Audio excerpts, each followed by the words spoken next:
আমার মা ও বোনেরা, সমস্ত তারিফ ও প্রশংসা আল্লাহ রাব্বুল আলামিনের জন্য, যিনি এক অদ্বিতীয় ওয়াহদাহু লা শারীক, যিনি বিশ্ব নিয়ন্তা, রুজিদাতা, পালনকর্তা, রক্ষাকর্তা। সেই মহান খোদা তাআলার কোটি কোটি তারিফ ও প্রশংসার পরে দরুদ ও সালাম অবতীর্ণ হোক সর্বশ্রেষ্ঠ পয়গম্বর মা আমিনার লাল আব্দুল্লাহ দুলাল, সারা বিশ্ব জগতের হেলাল, শাহানশাহ হেজি ওয়াকার, মদিনা কা তাজদার, মক্কার সরকার হুজুর আহমদ মুখতার জনাবে মুহাম্মাদুর রাসূলুল্লাহ সাল্লাল্লাহু তাআলা আলাইহি ওয়াসাল্লামের প্রতি লাখো বার কোটি বার দরুদ ও সালামের নাজারা পেশ হোক। এবং সকলে মুখে বলুন আল্লাহুম্মা আমিন। আল্লাহ রাব্বু মুহাম্মাদিন সাল্লাল্লাহু আলাইহি ওয়াসাল্লামা নাহানু ইবাদু মুহাম্মাদিন সাল্লাল্লাহু আলাইহি ওয়াসাল্লামা। বদগুজারিশ খুতবার পরে পরে আল্লাহ রবিও বাণী কোরআনে পাক থেকে এক মাশহুর মারুফ আয়াতে মুকাদ্দাসা তেলাওয়াত করেছি। আমরা মুসলমান, আমাদের ধর্মের নাম হলো ইসলাম, আমাদের ধর্মগ্রন্থের নাম হচ্ছে কোরআনে পাক। বেরাদার, জেনে রাখা দরকার, কোরআন শরীফ হচ্ছে বাবা 30 পারা, 6666 আয়াতে ভরা, 114 সূরা দিয়ে কোরআনকে সাজা, 540 রুকুতে ভরা, মাক্কি ও মাদানী সূরা দিয়ে পবিত্র কোরআনকে গাঁথা। যাহা মক্কায় 13 বছর, মদিনায় 10 বছর, সৈয়দুল মালাইকা মুআল্লিমুল মালাকুত হামিলে কোরআন হযরত জিবরাইল আলাইহিস সালামের মারফত আমাদের দ্বীনের নবীর উপরে অবতীর্ণ হয়েছে। বেরাদার, যে জিবরাইল আলাইহিস সালাম কমবেশ আমার নবীর সঙ্গে একবার নয়, দুবার নয়, 24,000 বার দেখা সাক্ষাৎ করেছে। জোরে বলে সুবহানাল্লাহ। জিবরাইলের দেখা নবীর সঙ্গে 24,000 বার। বেরাদার, এক এক ফেরেশতাকে আল্লাহ এক একটা ডিউটি দিয়েছেন। তো হযরত জিবরাইল আলাইহিস সালামের কাজ হলো আল্লাহর বাণী নবী তাক পৌঁছে দেওয়া, রাসূলদের কাছে পৌঁছে দেওয়া। যাই হোক, সেই কালামে পাক পবিত্র কোরআন শরীফ, যে কোরআন পাক নিজেই বলছে জালিকাল কিতাবুল লা রাইবা ফি, এই কোরআনে কোনো শাক ও শোভা নেই, সন্দেহের কোনো অবকাশ নেই। বেরাদার ইসলাম, মা বোনেরা, আমার মধ্যে ভুল থাকতে পারে, কোরআনে কোনো ভুল নেই। একটা জেরো জাবারের ভুল বার করবার কারো বাবার ক্ষমতা নেই, আপনি জেনে রাখবেন। মুআজ্জাজ কোরআন শরীফ এমন একটা সুন্দর কিতাব, আমার নবী বলেছে 3টা জিনিস এই কপালের চোখ দিয়ে তাকিয়ে দেখলে নেকি হয়। বলবেন যে হেলাল রে কি কি 3টা জিনিস? 1 নম্বর কোরআন শরীফ। এই কোরআন শরীফ যদি পড়েন তাও নেকি,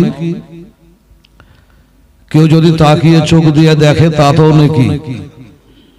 নাম্বার 2, কোন সুন্নি আলেমকে যদি কেউ চোখ দিয়ে তাকিয়ে দেখে তাতেও নেকি। নাম্বার 3, আল্লাহর ঘর কাবা শরীফকে কেউ যদি তাকিয়ে দেখে তাতেও নেকি। এটা হলো নেকির পাল্লা। চতুর্থ নাম্বার হলো, 4 নাম্বার হলো, কোন সন্তান যদি তার মাকে একবার তাকিয়ে দেখে নবী গো, তাহলে কি হয়? আমার নবী বলে নেকি তো নেকি, তার একটা মাকবুল হজের নেকি হয়। জোরে বলো সুবহানাল্লাহ। কোন সন্তান তার মাকে এক নজর তাকিয়ে দেখলো, দোকান খুলবেন, একবার মায়ের চেহারাটা দর্শন করে আসুন। ব্যবসা বাণিজ্যে যাবেন, একবার মার মুখটা দেখে আসুন। বেরাদার, দেখলে নেকি তো নেকি, একটা মাকবুল হজের নেকি হয়। হজ তো অনেকে করেছেন, কিন্তু হাজী সাহেব কি বুকে হাত দিয়ে বলতে পারবে যে আমার হজ কবুল হয়ে গেছে? পারবে না। আমি জান্নাতি হয়ে গেছি? পারবে না।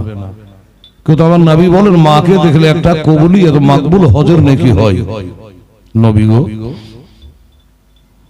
কোন সন্তান যদি তার মাকে সকাল থেকে সন্ধ্যা পর্যন্ত 100 বার দেখে, দেখতেই পারে, বারবার যাচ্ছে, আশা করছে, তাহলে কি হয়? তোমার নবী বললেন 100টাই হজের নেকি হয়। জোরে বলো সুবহানাল্লাহ। আল্লাহর কাছে কোন নেকির কমি আছে বাবা? কমি নেই। এক জায়গায় বর্ণনা করছিলাম যে একবার যদি কেউ সুবহানাল্লাহ বলে মুসলমান, আমার মা বোনেরা, তো কতটি নেকি হয়। আজকে আমরা নেকি কামাতে এসেছি কি বাবা? এই মাহফিলে জান্নাতের বাগিচায় আলেমদের সভাতে জান্নাতের বাগানে বসে আছেন, শুধু নেকি আর নেকি।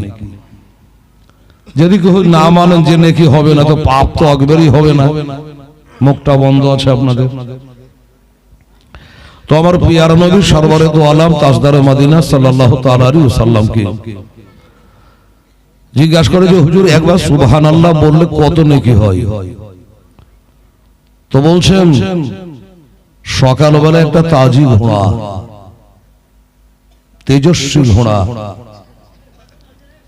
সকাল থেকে সন্ধ্যা পর্যন্ত দৌড়তে দৌড়তে যত দূরে যায়, এত দূর নিয়ে কাল হাসরের দিনে তার জন্য একটা গাছ লাগানো হবে। সুবহানাল্লাহ বলবেন না? একটা গাছ লাগা হয়ে গেল। একবার বলবেন তো একটা গাছ।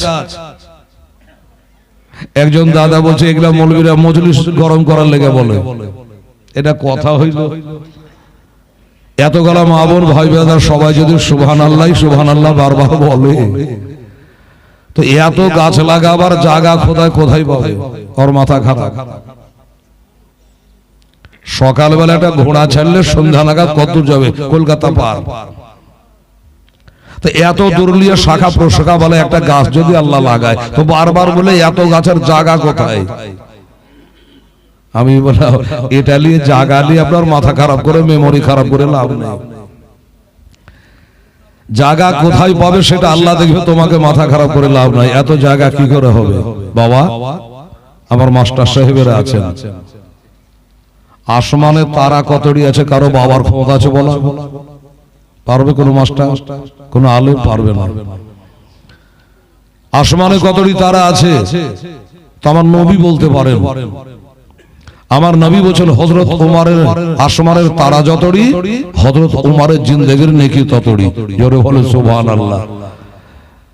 তাহলে তারা যদি না জানতেন, নবীকে আন্দাজে বলে দিলেন। আন্দাজে তো নবী বলে না ওয়ায়ানতিকু আনিল হাওয়া ইন হুয়া ইল্লা ওয়াহিয়ুন ইউহা। আমার নবী নিজে থেকে কিছু বলেন না, ওহী মোতাবেক বলেন। তাহলে আসমানে তারা আছে তো আছে কতটি? বিজ্ঞানীরা বলছে তারা কতটি আছে তা জানে না, তবে এক একটা তারা এত বড়, এক একটা তারা হলো পৃথিবীর 1350 লক্ষ গুণ বড়। পৃথিবী থেকে ছোট্ট ছোট্ট তারাগুলা পৃথিবী থেকে 1350 লক্ষ গুণ বড়। বলে এটা কিন্তু মানা যাবে, মানে বিজ্ঞানীরা বলছে। একটা এমএ পাস মাস্টার বলে দিল, আপনি মেনে গেলেন, ঠিক আছে। তার সারা পৃথিবী থেকে 1350 লক্ষ গুণ বড় যদি একটা তারা হয়, তো এতটি তারাকে আল্লাহ জায়গা দিয়েছেন, আপনার কাছে চাইছে নাউজুবিল্লাহ। বলে আল্লাহ তো সব তারাগুলাকে জায়গাতে রেখেছেন না ঝুলিয়ে রেখেছেন? হাজার হাজার কোটি কোটি তারা। তো এত তারাকে যদি খোদা জায়গা দিতে পারে, তো সুবহানাল্লাহ আমার মুসলমানেরা বলবে তার জন্য আল্লাহ গাছের জায়গা পাবে না? বলুন তো। এত সুবহানাল্লাহ বললে গাছ আঁটবে তো আঁটবে কোথায়? এই যে মোবাইলে ছোট্ট একটা চিপ আছে, গোটা হেলাল বলবার মধ্যে ঢুকে আছে। খালি সরান, শুধু হেলাল বলবি, খালি একটা বার হেলে। তো এতটি মৌলবি হতে আঁটলো কি করে? এতটুকু চিপে 500টা গান আঁটলো কি করে? বলে এটা কথা তোর ফেলে আল্লাহ।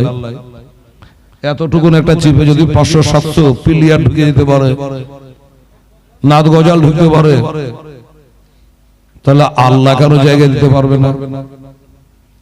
বুঝে গেলেন? নবী গো একবার সুবহানাল্লাহ বললে নবী বলেন অর্ধেকটা জমির নেকিতে ভরপুর হয়ে যায়। সুবহানাল্লাহ। আর অর্ধেকটা ভরার জন্য কি করতে হবে? বলছে একবার আলহামদুলিল্লাহ। তাহলে পুরো জমিনটা নেকিতে নেকি হয়ে গেল। বেরাদার, ওরে আমার প্রাণের দয়ার রাসূল, একবার জোরে বলে সুবহানাল্লাহ। আমার প্রাণের দয়ার রাসূল, একবার কেন দেখা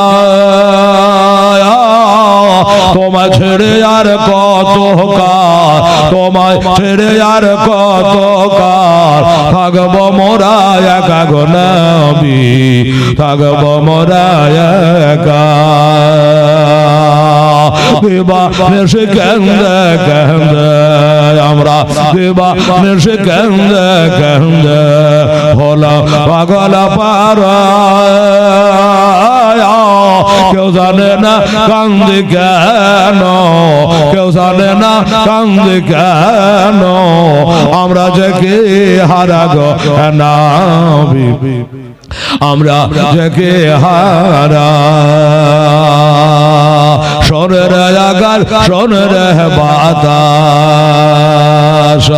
শোনে রে আগার, শোনে রে বাতাস, হারায় আমার নবী এ জীবনে দেখবো একবার, এ জীবনে দেখবো একবার তোমার নূরের ছবি গো নবী, তোমার নূরের ছবি। তবে বাঁচতে যদি না পারা যায় নবী, বাঁচতে যদি না পারা যায়, হযরত বেলাল ভালোবাসা মরর চরমিতে কে তাই, ওগো মরর চরমিতে কে তাই, মদের মনের আশা গো নবী, মদের মনের আশা। গোলাপ হয়ে ঘটলে তুমি নবে, গোলাপ হয়ে ঘটলে তুমি সদ গোড়ায় সবনি, সরজ হইয়া উঠিলে তুমি আমার ভাঙা প্রাণে গো নবী, আমার ভাঙা প্রাণে। কতই কষ্ট দিয়েছিল, কতই দুঃখ দিয়েছিল ওই হাবশী দেশে মানুষ, কতই ব্যথা সইলেন বিলাল, কতই ব্যথা সইলেন বিলাল, হয়ে গেলেন বেহুশ গো নবী, হয়ে গেলেন বেহুশ। তবুও বেলাল ছাড়েন কোরআন, তবুও বেলাল ছাড়েন কোরআন, ছাড়েনি আমার নবীর না, আমার প্রাণের দয়ার নবী গো লেন হাজারো সালাম, হাজারো সালাম। আল্লাহুম্মা সাল্লি মাওলানা মুহাম্মদ ওয়ালা আলে সাইয়্যিদানা মাওলানা মুহাম্মদ সাল্লাল্লাহু তাআলা আলাইহি ওয়াসাল্লাম। আমার বাবারা, আমার মা বোনেরা, তো সে কোরআন পাকের কথা বলছিলাম, যে কোরআন শরীফ দেখলে নাকি, পড়লে নাকি, কেউ পড়ছে কান লাগিয়ে শুনছেন তা তো নাকি। বাবা, আজ মুসলমান কোরআন শুনতে চায় না, আজ মুসলমান হাদিস শুনতে চায় না। বেরাদার, সমুদ্রের ধারে যদি কেউ কোরআনে পাক পড়ে, তো সমুদ্রের সমস্ত জন্তুরা এসে কান লাগিয়ে কোরআনে পাক তেলাওয়াত শুনে। জোরে বলেন সুবহানাল্লাহ। আজ মুসলমান কোরআন শুনতে চায় না।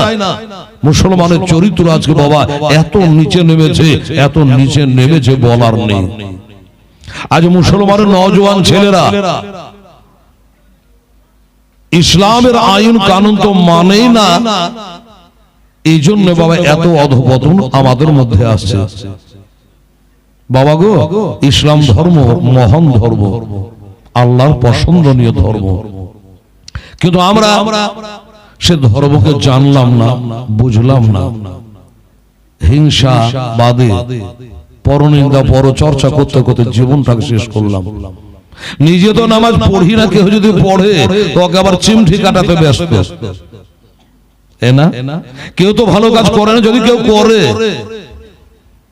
এটা নিয়েও ব্যতিব্যস্ত।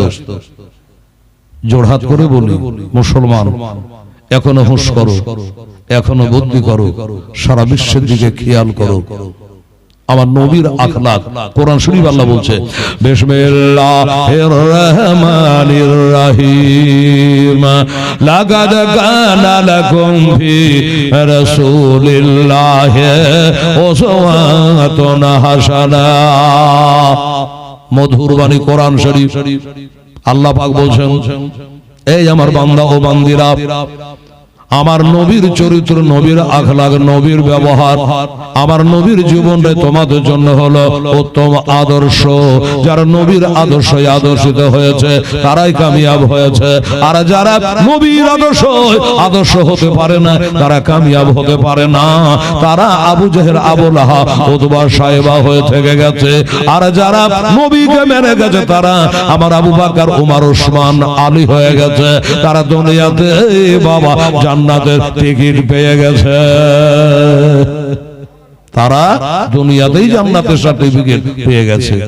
বেরাদারান ইসলাম, সামনে کرام, আমার নবী পাক সাহেবে লাওলাদ সাল্লাল্লাহু তাআলা আলাইহি ওয়াসাল্লাম তার পবিত্র জবানে বলে, মুসলমানেরা রে, আমার আখলাক, আমার চরিত্র তোমাদের মধ্যে যদি চলে আসে তোমরা কামিয়াব হয়ে যেতে পারবা। মুসলমান দোস্তরা, বুজুর্গরা, নামাজ পড়ছে মিথ্যা বলি, নামাজ পড়ে সুদে আর মদে দুনিয়া নিয়ে ব্যস্ত রয়েছি। বাবারা ও মুসলমান, এখনো সময় আছে, একবার হুঁশ করো, বুদ্ধি করো। মা চলে গেছে, বাবা চলে গেছে, দাদা চলে গেছে, দেশের মানুষেরা কত কবরে শায়িদা হয়ে গেছে, মাটি দিয়ে চলে এসেছে, আর তাদের সঙ্গে কোনো যোগাযোগ নাই, তাদের সঙ্গে আর কোনো খবর হয় না। অমনি করে বাবা আমাদেরকে একদিন কবরে চলে যেতে হবে। আল্লাহ কোরআন পাকে বলছে, কুল্লু নাফসি যায়কাতুল মাউত, নিশ্চয় প্রত্যেকটা জানকে, প্রত্যেকটা জীবকে একবার মওতের পেয়ালা চাকতেই হবে, আর ওই কবরে বাবা আমাদের যাওয়া লাগবে। তাই কবরে যাওয়ার আগে কবরের সামান আমরা কি গোছিয়েছি, কি তৈরি করেছি। বেরাদারান ইসলাম, সেই কালাম পাক থেকে বলেছিলাম বিসমিল্লাহির রহমানির রহিম কুল ইন কুনতুম তুহিব্বুনাল্লাহ ফাত্তাবিউনি ইউহিব্বুকুমুল্লাহ ওয়া ইয়াগফির লাকুম যুনুবাকুম ওয়াল্লাহু গাফুরুর রহিম। সাদাকাল্লাহুল আযীম। আল্লাহ বলছেন, হাবিব, এই আমার দোস্ত, আমার মাহবুব, আপনি বলে দেন যারা আল্লাহকে ভালোবাসতে চায় তারা যেন আগে আপনার ইত্তেবা করে, আপনাকে ভালোবাসে। তাহলে আমাকে ভালোবাসা হলো, আমার নাম গাফুরুর রহিম, আমি তাদের জীবনের গুনাহ খাতা মাফ করে দেব, আমি তাদের প্রতি দয়া করব, রহম করব। বেরাদার, এই প্রসঙ্গে একটা হাদিস শরীফ শুনুন। আল্লাহ কোরআনে বলল নবীকে ভালোবাসতে। আমার নবী বলছেন, ওয়া আন আনাস রাদিয়াল্লাহু তাআলা আনহু قال قال رسول الله صلى الله تعالى عليه وسلم لا يؤمن احدكم حتى اكون احب اليه من ولده وولده والناس اجمعين রাওয়াহুল বুখারী। বুখারী শরীফের হাদিস। আমার নবী পাক সাহেবে লাওলাদ তিনি বলছেন, যারা মা থেকে, বাবা থেকে, আলো আওলাদ থেকে, তামাম জাহানের মানুষ থেকে যারা নবীকে বেশি ভালোবাসলো না তারা কখনো মুমিন হতে পারবে না। আর মুমিন যদি হতে না পারে বাবা, ঈমানের সঙ্গে তার মরণও হইবে না। কোরআনে বলছে আল্লাহ বিসমিল্লাহির রহমানির রহিম ওয়ালা তামুতুন্না ইল্লা ওয়া আনতুম মুসলিমুন। আর তোমরা মরিও না যতক্ষণ পর্যন্ত তোমরা মুমিন হতে পারবা, ইমানদার হতে পারবা, মুসলমান হতে না পারবা, ততক্ষণ পর্যন্ত যেন খবরদার তোমরা মরিও না। আর যদি মরেছো চরম বিপদের মধ্যে তোমরা সম্মুখীন হবে, সে সময় কিছুই করতে আর তোমরা পারবে না। এই জন্য পারবে না, জিন্দেগি নাই তোর বান্দেগিও নাই, হাজার কবরে গিয়ে কাঁদলো আর কোনো ইবাদত করা হবে না। নবী বলেছে ইজা মাতার ইনসানিন কাতানহু আমালহু, মানুষ যখন ইন্তেকাল করে যায় তখন তার আমলের জড়খানা কাটা পড়ে যায়, আর সে কোনো প্রকারে নেকি বদি করতে পারবে না। যেমন নেকি করতে পারবে না তেমনি কবরে গিয়ে গুনাহ আর করতে পারবে না। বাবা গো, আবু লাহাব মারা গেছে। আব্বাস জিজ্ঞাসা করে ভাইয়া নবীকে মানলি না, নামাজ পড়লি না, দিনের কাজ করলি না, একবার মসজিদে গেলি না, একবার কাবা শরীফে তওয়াফ করলি না। আবু লাহাব রে, এখন মরার পরে তুই কবরে কেমন আছে? নিজের ভাই আবু লাহাব বলে ভাই আব্বাস, আরে আমি যে ভুল করেছি তোমরা করিও না, আমি নবীকে অস্বীকার করেছি, এখন আমি কবরে এসে কত সব জানতে পারছি। নবীর কালেমা পড়ি নাই, মুসলমান হই নাই, ঈমান আমি আনি নামাজ রোজা করি নাই, নবীর কালেমা পড়ি নাই, আমি কবরের মধ্যে চরম ভাবে কষ্টের মধ্যে রয়েছে। ভাই এ ভুল তোমরা জানে আর করিও না।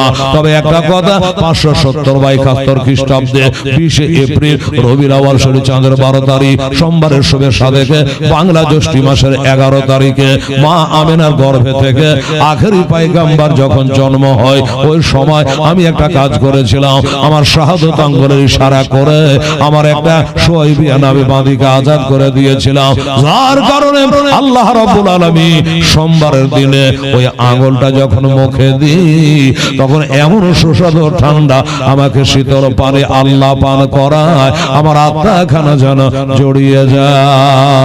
সুবহানাল্লাহ। আমি কি ভুল করেছি?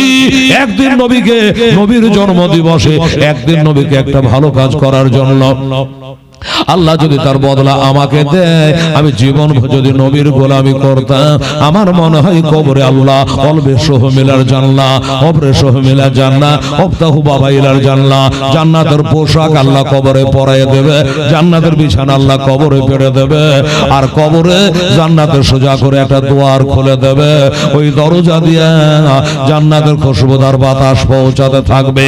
আল্লাহর ফেরেশতা বলবে নামকা নাউমাতিল আরু, শুয়ে যাও, দুলহা দুলানের মতন শুয়ে যাও, আজকে কিয়ামত পর্যন্ত আর তোমাকে কেউ আর তোমার ঘুম ভাঙাবে না। একবার ঘুম ভেঙে যাবে, কিয়ামতের বাঁশি বেজে যাবে, হাসরের মাঠে বিচার আরম্ভ হয়ে যাবে, তোমার ঘুম ভেঙে যাবে। এর আগে পর্যন্ত আর তোমাকে কোনো সওয়াল করা হবে না, আর কোনো প্রশ্ন করা হবে না। এবার তুমি ঘুমিয়ে যাও। যারা নবীর হয়ে গেছে তারা আল্লাহর হয়ে গেছে বেরাদা, আর কবরে তার কোনো চিন্তা থাকবে না। আর যারা নবীকে মানবে না, আল্লাহ তাআলা বলেছেন ওয়াফরিসু অলবেসু অফরেসু মিনান্না অলবেসু মিনান্না অফতাহু বাবা ইলান্না, তাকে জাহান্নামের পোশাক পরিয়ে দেওয়া হবে, তার কবরে জাহান্নামের বিছানা পেড়ে দেওয়া হবে, আর জাহান্নামের সোজা করে একটা দুয়ার খুলে দেওয়া হবে, আর ওই জাহান্নামের গরমি হাওয়া তার কবরে কিয়ামত পর্যন্ত পৌঁছাতে থাকবে। হাই হাই করে বাপরে মারে করে ছটপট করে কান্না করবি, তার আত্মীয় স্বজন বিবি বাল বাচ্চা বন্ধু বান্ধব কেউ সেদিন আর তার কান্না শুনবে না। একবার ডেকে নাও গো তোমার দ্বারে, জোরে বলে সুবহানাল্লাহ। নবী গো একবার ডেকে নাও গো তোমার দ্বারে,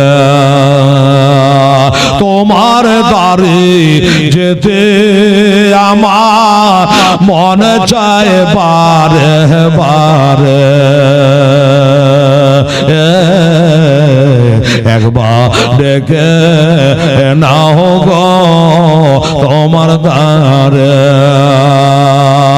তুমি কত দয়ার নবী, কাঁদিতেছেন উম্মত ভাবে নাবি গো, তুমি কত দয়ার নবী, কাঁদিতেছেন উম্মত ভাবে নাবি গো, আরে উম্মতিদের তরার জন্য কাঁদবেন মহাশারে।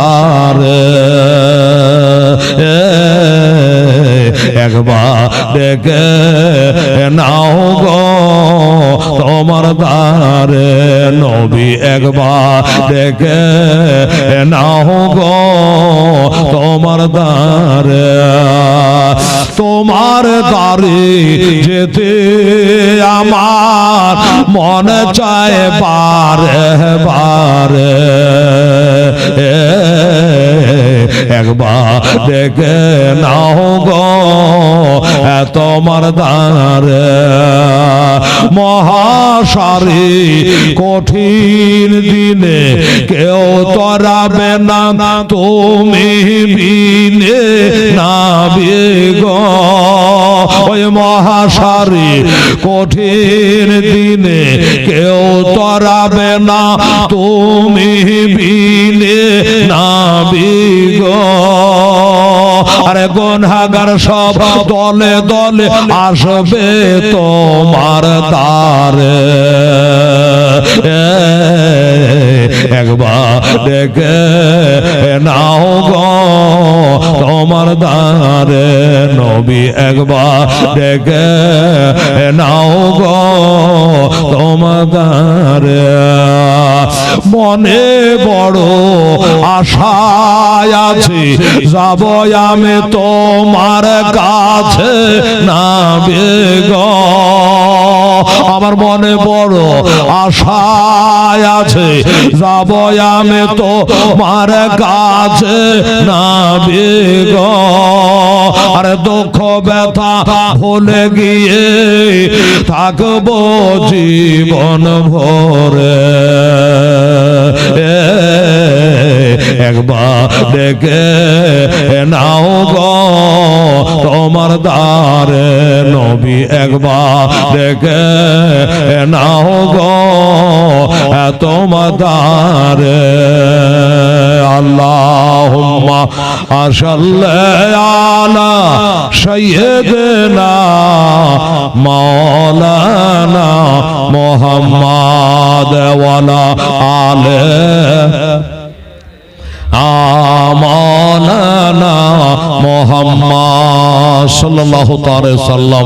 বাবা তাহলে নবীর প্রেম ভালোবাসা মোহব্বত নিয়ে আমাদের কবরে যেতে হবে, এই কথাটা মনে রাখবে বাবা গো। আগে নামাজ না, আগে ঈমান।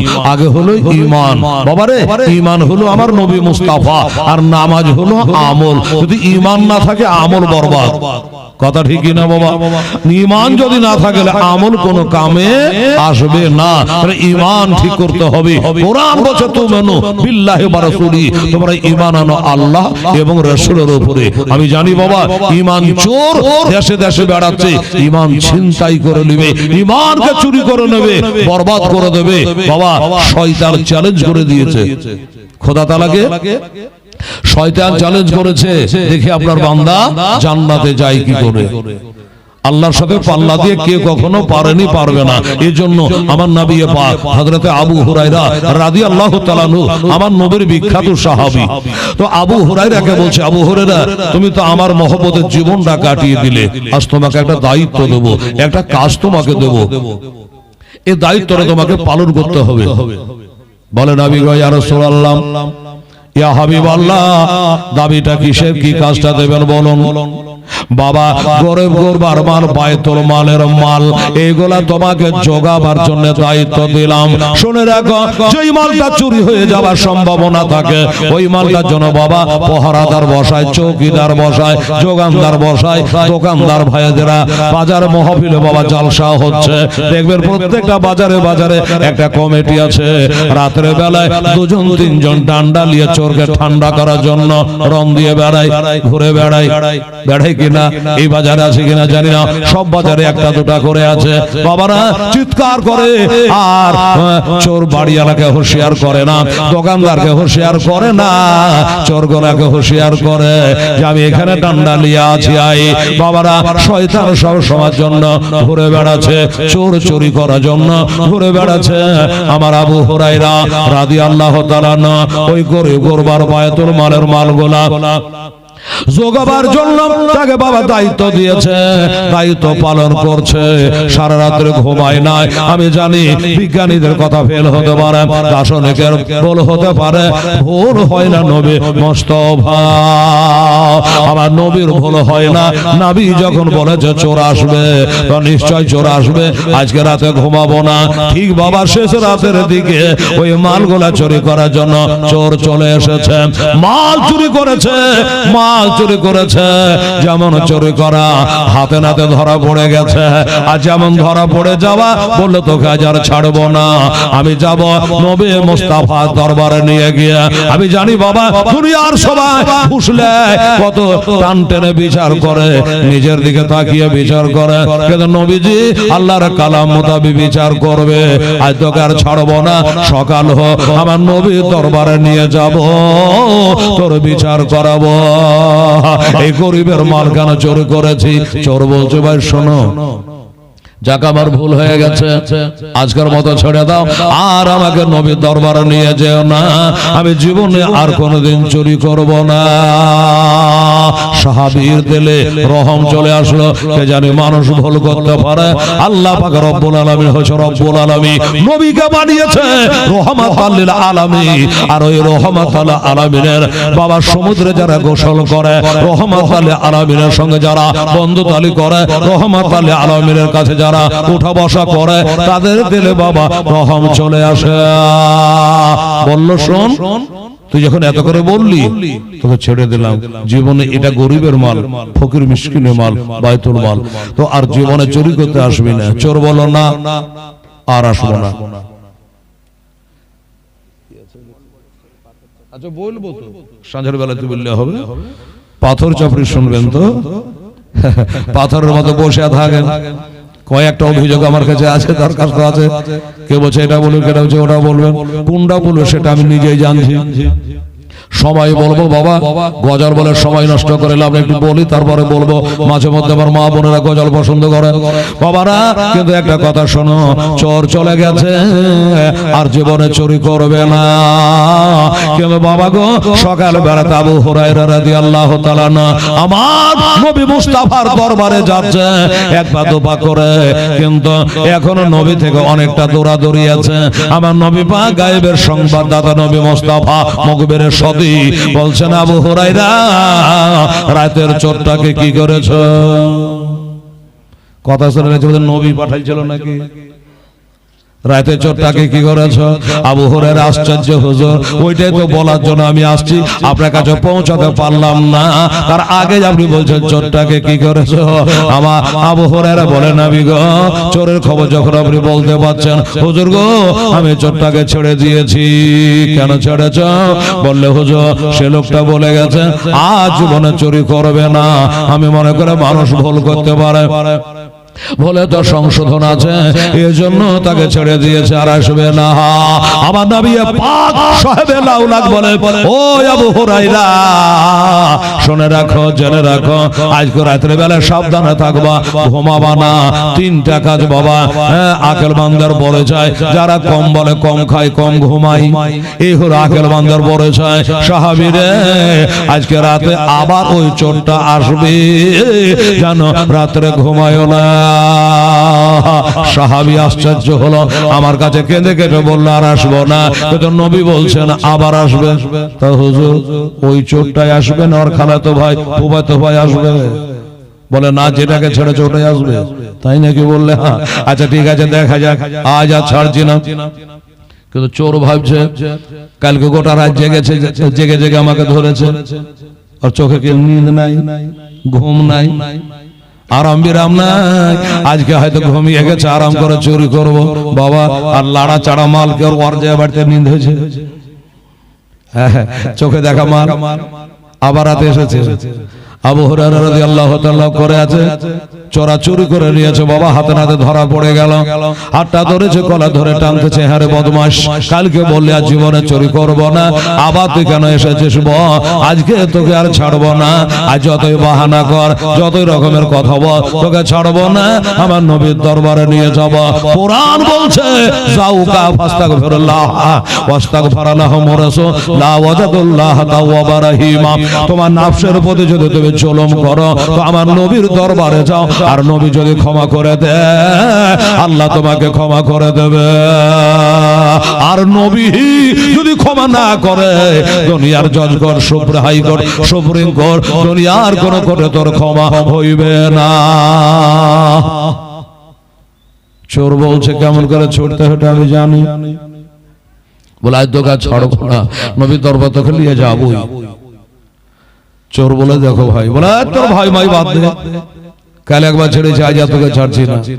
তো বলছো ভাই রে চুরি করতাম না, ছেলেপুলে গুলো সব না খাওয়া বেগর মরছে অনাহারে, তাই ছেলেপুলের কান্না দেখে থাকতে পারে না, বিবি বলবা যেদিকে খিদে তাড়নে তারা কাঁদছে, তাই ভাই আমি চলে এসেছি, জায়গা ভুল করেছি, আমি ছেলেপুলে কান্দু নিহিমরু কি কাজ আর করবো না ভাই, নবীর দরবারে নিয়ে যাস না। ও জানে নবীর দরবার গেলে হাত কানা ছাড়া উপায় নাই, নবী তার ঘুষ খায় না, এটা আমার পার্টির লোক, ছেড়ে দে, এটা তোর বলবে না। একবারে কোরআন মোতাবিক বিচার বাবারা, বর্তমানে বিচার করা দেখছেন সব পার্টিবাজি বিচার হচ্ছে। এই হ্যালো, ওটা আমার দলের লোক, ছেড়ে দেন, এগুলা চলছে, কি করে বিচার হবে বাবা? যে রক্ষক সে যদি ভক্ষক হয় তাহলে কি করে শান্তি হবে? বেরাদারান ইসলাম সামনে গাড়া। চোর বলল ওই বাচ্চা কাচার কান্নার কারণে আমি খিদার কারণে চুরি করতে আসছিলাম, কথা দিলাম আজ জীবনে চুরি করব না, এবারের মতো আমাকে ছেড়ে দেন, মান আর ভুল করব না। সাহাবী বলল এত করে যখন বলছে, বাচ্চা কাচ্চার জন্য এসেছে, ছেলে পেলের জন্য এসেছে, তো যা তোকে ছেড়ে দিলাম, আর খবরদার আসবি না। রাত গেল, রাসূলুল্লাহি সাল্লাল্লাহু আলাইহি সাল্লাম, সকাল হলো, নবীর দরবারে আবু হুরায়রা রাদিয়াল্লাহু তাআলা আনহু যাচ্ছে বাবা। যাওয়ার পরে আমার নবীজি মিচকে মিচকে হাসে আর কয়, আবু হুরায়রা চোরটাকে কি করেছো? আচ্ছা নবী জানছে কি করে? আমার ওইখানে চোর ধরছে, ওখানে ছাড়ছে, এখান থেকে নবী বলছে কি করে? অনেকে এখনো গায়ে বেড়ায় বলে বেড়ায় নবী নাকি দেওয়ালের পিছে কি আছে জানে না। এই মুসলমানেরা নবীর সামনে এত বড় বেয়াদবি কথা বলবেন না। একটা হিন্দু ভাইকে যদি জিজ্ঞাসা করি, আচ্ছা বলতো তোর রামের পাওয়ার কত? বলে এমন আমার রামের পাওয়ার যে লোহার ধনুকে টন টন করে ভেঙে দিয়ে সীতাকে শাদী করে দিল। তো একটা হিন্দু ভাই তার রামকে ছোট করলো না। একটা খ্রিস্টানকে যদি বলে আচ্ছা তোর নবী ঈসা নবী কেমন ছিল, তো বলবে আমার ঈসা নবী থেকে বড় নবী আর জগতে নাই। কিসের লেগে এত বড় বললি? কি কারণ? বলে আমার ঈসা পায়গাম্বার অন্ধর চোখে হাত দিয়ে বলতো কমবে জিনিল্লাহ, তো ভালো হয়ে যেত, মুর্দাকে হাত লাগালে জিন্দা হয়ে যেত, কুষ্ঠ ব্যাধি বালার গায়ে হাত দিলে সাথে সাথে ভালো হয়ে যেত, মুর্দাকে জিন্দা করে দিত। তাহলে বলো আমার নবী থেকে আর বড় নবী আছে কি করে?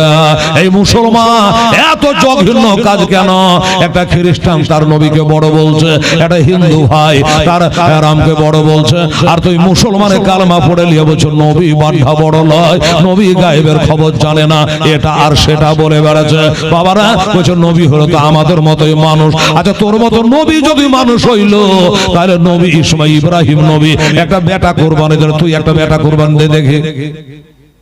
আরে ইব্রাহিম নবী বেটা কুরবানি দিল, হলো না সালাদা কথা? তুই একটা বেটা কুরবানি দে দেখে নবীর মতন, তো তা তো পারবি না।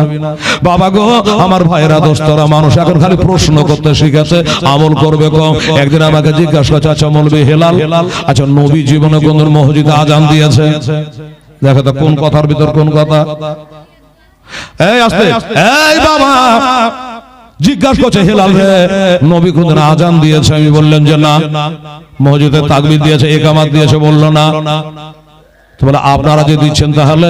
বলো নবী বলেছে আমি যেটা বলেছি ওটা করো, আমি যেটা করেছি ওটা করো না।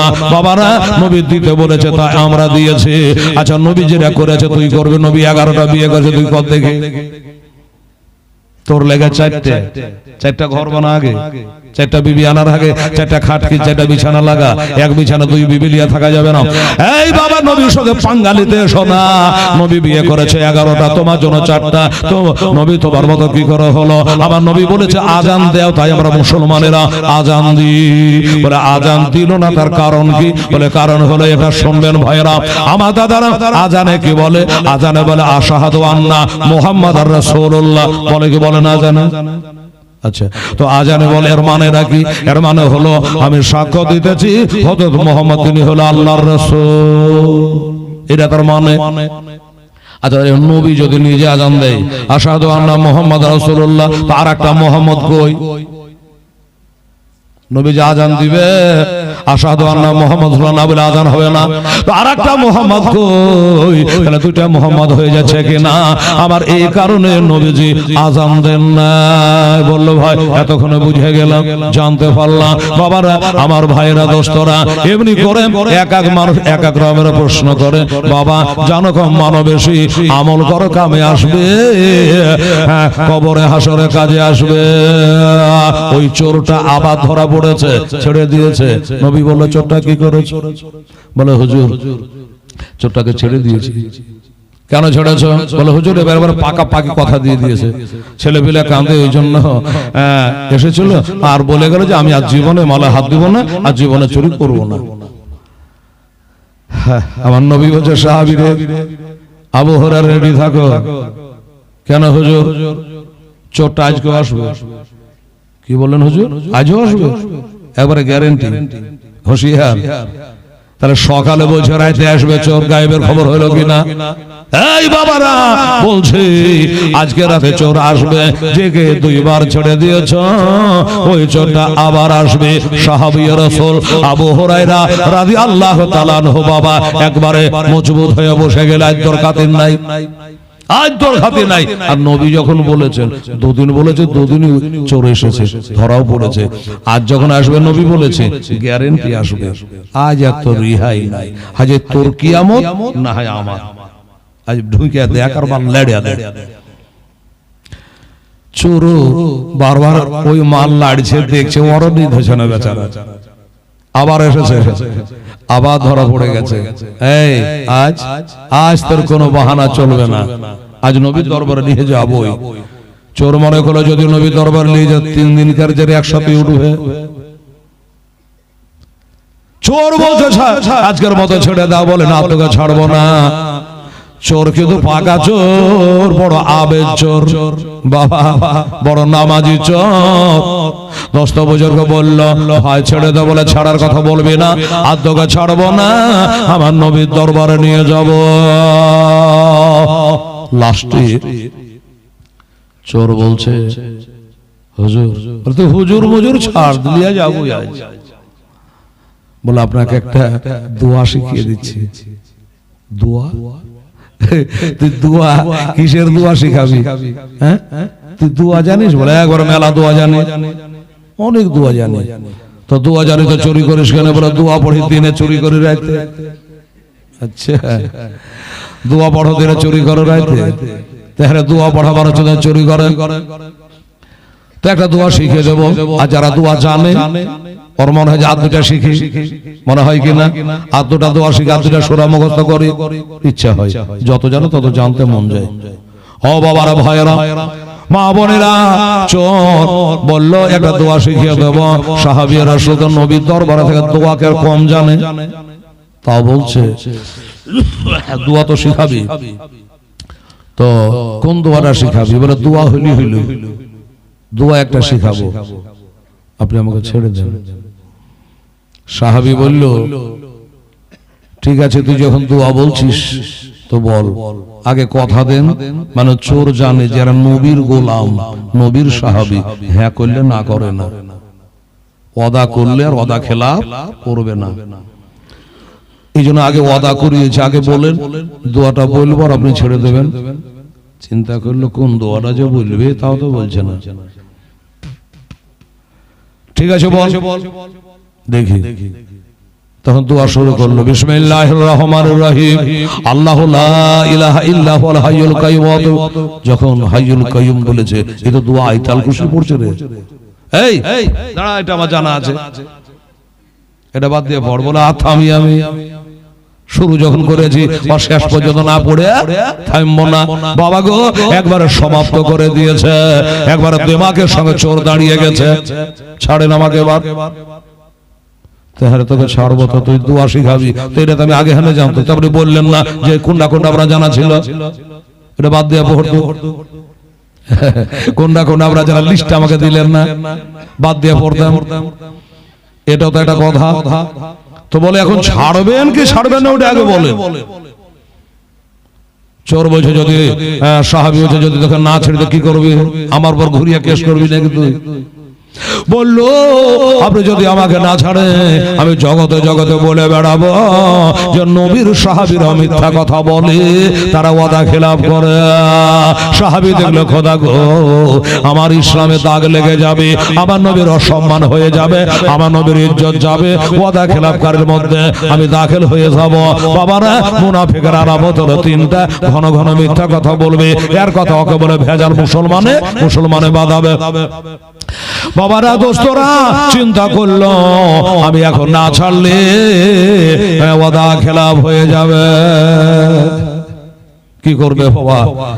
পাকে পড়ে গিয়ে বিপদে পড়ে চোরকে তো ছেড়ে দিল, দোয়া তো শিখা হইল না, ওইটাই ঘুরিয়ে ফিরিয়া চোর চলে গেল। চোর ঘুরে ঘুরে তাকাচ্ছে, তোমার থেকে কম নামাজ পড়েনি, তুমি তো সেদিন থেকে নামাজ পড়লা, কম নামাজ পড়েনি, নামাজের ফজর তো কিছুই পাবো না। চোর তো চলে গেল। সকালে আমার নবীর দরবারে গেল, নবী মিচকি মিচকি হাসছে। সাহাবী রাতে দোয়া শিখলা কেমন, রাতে দোয়া শিখলা কেমন? বলে হুজুর দোয়া তো শিখিনি, খালি ওয়াইলিং করা হয়েছে। যেটা জানতাম ওইটাই ঘুরিয়ে পড়ে দিয়েছে, কিন্তু ওয়াদা করেছেন হুজুর ছেড়ে দিব, ওই কারণে চোরটাকে ছেড়ে দিয়েছি। আচ্ছা ঠিক আছে ছেড়ে তো দিয়েছ, চোরটাকে চিনতে পেরেছ না হুজুর? চিনতে পারো? 3 দিন ধরলা ছাড়লা, ধরলা ছাড়লা, চিনতে পারলা না? না হুজুর ও তো কি করে চিনবো, ওর নাম ঠিকানা তো বক্তালে যে আপনার ফোন নাম্বারটা দেন, ও তো চোর, ওরা ঠিকানা কি লিব? ওকে কিছু জিজ্ঞেস করিনি, হুজুর ছেড়ে দিয়েছি। বলে ঠিকানা আমার কাছে নিয়ে এলাম। আপনি? হ্যাঁ আমি ঠিকানা দিয়ে দিয়েছি। এটা হলো ওই চোর, 6.5 লক্ষ বছর ধরে নামাজ পড়েছে। আচ্ছা ওর লেগে মোটা মোটা দোয়া জানছে, 6.5 লক্ষ বছর নামাজ পড়েছে, এমন কোন জায়গা নেই সিজদা তার বাকি আছে। এটা হলো ফেরেশতাদের সরদার, ফেরেশতাদের কমান্ডার ছিল, এটাই হলো ওই আজাজিল শয়তান। হুজুর মানুষের মতো লাগছিল যে, বলে মানুষ আকার ধারণ করে এসেছিল, কখনো বিড়াল হয়ে যায়, কখনো সাপ হয়ে যায়, কখনো মানুষ হয়ে যায়, বিভিন্ন কালার আকার ধারণ করে। সাহাবী রে ওটা ওই সেই শয়তান আজাজিল ছিল। সাহাবী বলছে হুজুর বেয়াদবি মাফ, এরা গহম চুরি করে কি করবে? তোর গহম চুরি করতে আসেনি, তোর টাকা চুরি করতে আসেনি, তোকে যে আমি বলেছি মালগুলা জোগায়, তুমি যদি ঘুম পাড়তে আমার সঙ্গে ওয়াদা খেলাপি হতো, তোমার ঈমান চুরি করার জন্য এসেছিল। আরে টাকা চুরি করতে আসে না, ঈমান চুরি করার জন্য এসেছিল, তোমাকে বেঈমান বানার জন্য এসেছিল, কিন্তু সে আর তোমাকে পারলো না, যেহেতু আমার নূরের আলো তোমার মধ্যে আছে, আমার মহব্বত তোমার মধ্যে আছে, এই জন্য ওই চোর তোমাকে পথ ভাটকাতে পারে না। কত বড় গায়েবের সংবাদদাতা নবী মুস্তাফা সাল্লাল্লাহু আলাইহি ওয়াসাল্লাম। বাবা তাহলে বুঝে গেলেন আল্লাহ পাকের, আল্লাহ হচ্ছে আলিমুল গায়েব, নবী হচ্ছে ইলমে গায়েব। আল্লাহ পাক রব্বুল আলামিন শক্তি নবীকে দান করেছে।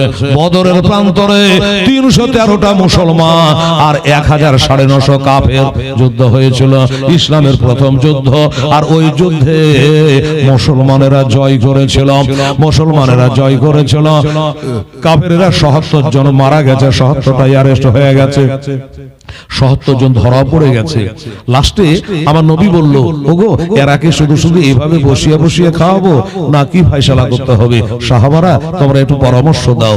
আমার নবী একটু মাশওয়ারা করলো। তো হযরত ওমর বলল, হুজুর এক কাম করেন, এরাকে যারাকে আমাদের সাহাবীদের নবীর সাহাবীকে কতল করেছে, কতলের বদলে এরাকে কতল করে গলা কেটে দেন। খতম করে দেন।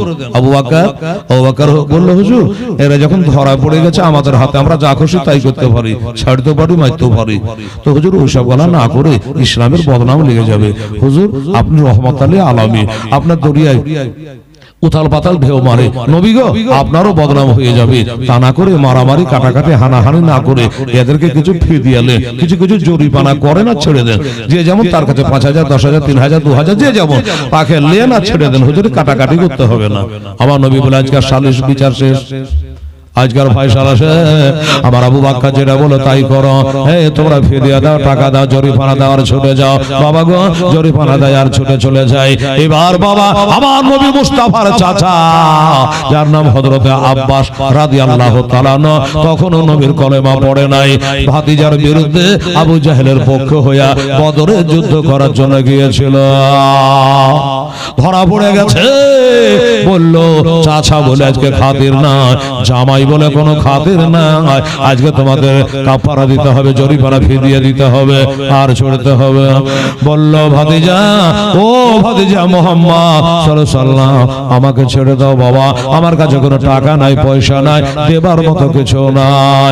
আমার নবী বলে চাচা তোমার কাছে কিছু না, একটা গায়েবের বাণী তোমাকে বলে দিয়ে শুনে নাও। বলল তুমি যখন যুদ্ধের ময়দানে আসো, মক্কা থেকে মদিনা আর মদিনা থেকে 80 মাইল দূরে বদরের প্রান্তরে যুদ্ধ হচ্ছে। চাচা গো তুমি যখন বাড়ি হানা বার হও, আমার চাচি যার নাম হযরত উম্মে ফজল, ওই উম্মে ফজলকে আসার সময়তে ঘরের ভিতরে একটা সোনার গোটা তুমি দিয়ে এসেছো আর বলেছো ভাতিজার বিরুদ্ধে, ইসলামের বিরুদ্ধে আমি লড়াই করতে যাচ্ছি। এই বিবি উম্মে ফজল, আমি যদি যুদ্ধের ময়দানে আমার ভাতিজার কাছে পরাজয় হয়ে যায়, কাটা পড়ে যায়, মারা যায়, আর দেখা হবে না, এটাই জীবনের শেষ দেখা। এর সোনাখানা দিয়ে গেলাম, এটা তুমি ভেঙে চড়ে বিক্রি করে সংসার চালায়। চাচা গো বলেন এই কথাটা আপনি বলেছেন কিনা? হযরত আব্বাস আশ্চর্য হয়ে গেল। আমার বিবি সাহেবাকে বলেছি এই কথা সত্য, কিন্তু এখান থেকে 400 মাইল দূর, 480 কিলোমিটার দূর, 480 কিলোমিটার দূরে আমার বিবিকে নিয়ে ঘরের মধ্যে জানলা কবাট বন্ধ ছিল। ওই সময়তে আমি আমার বিবিকে কথাটা বলেছিলাম। এই কথাটা মক্কা থেকে মদিনা থেকে নবী জানলো কি করে?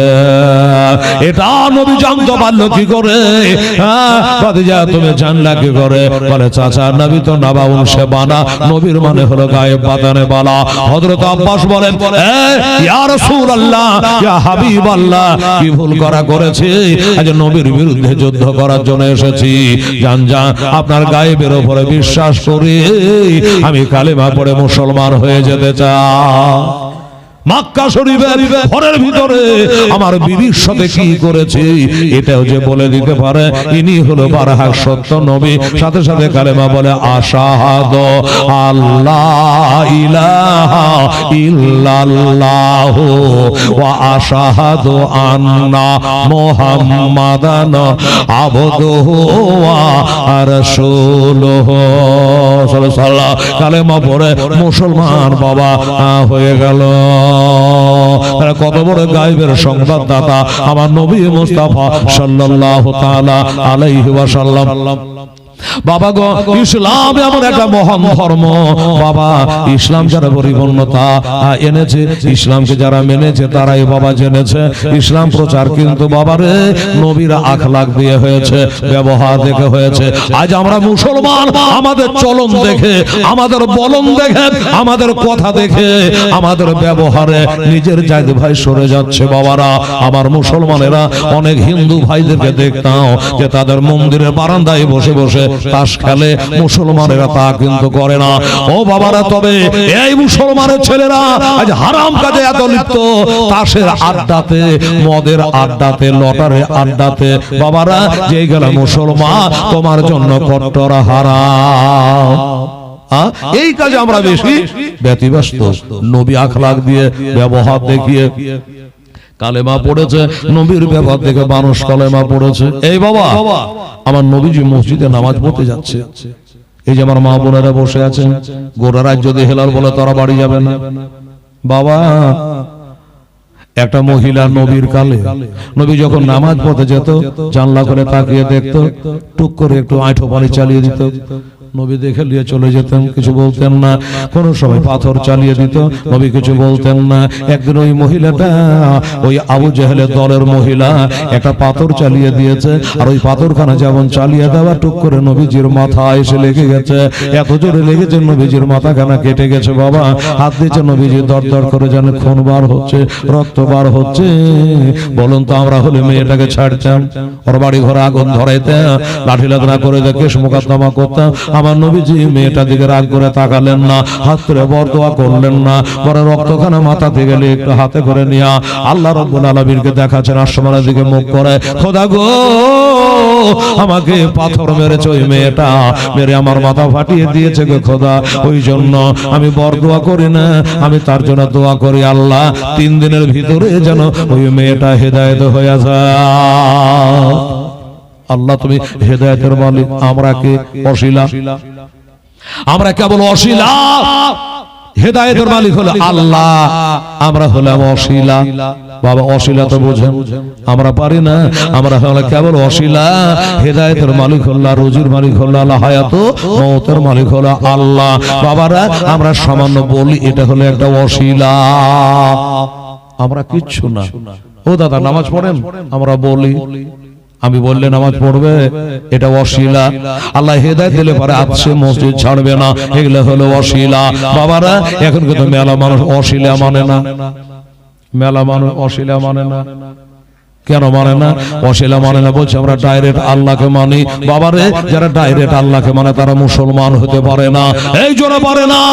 বেরাদার ইসলাম, ডাইরেক্ট আল্লাহকে পাওয়া যাবে না।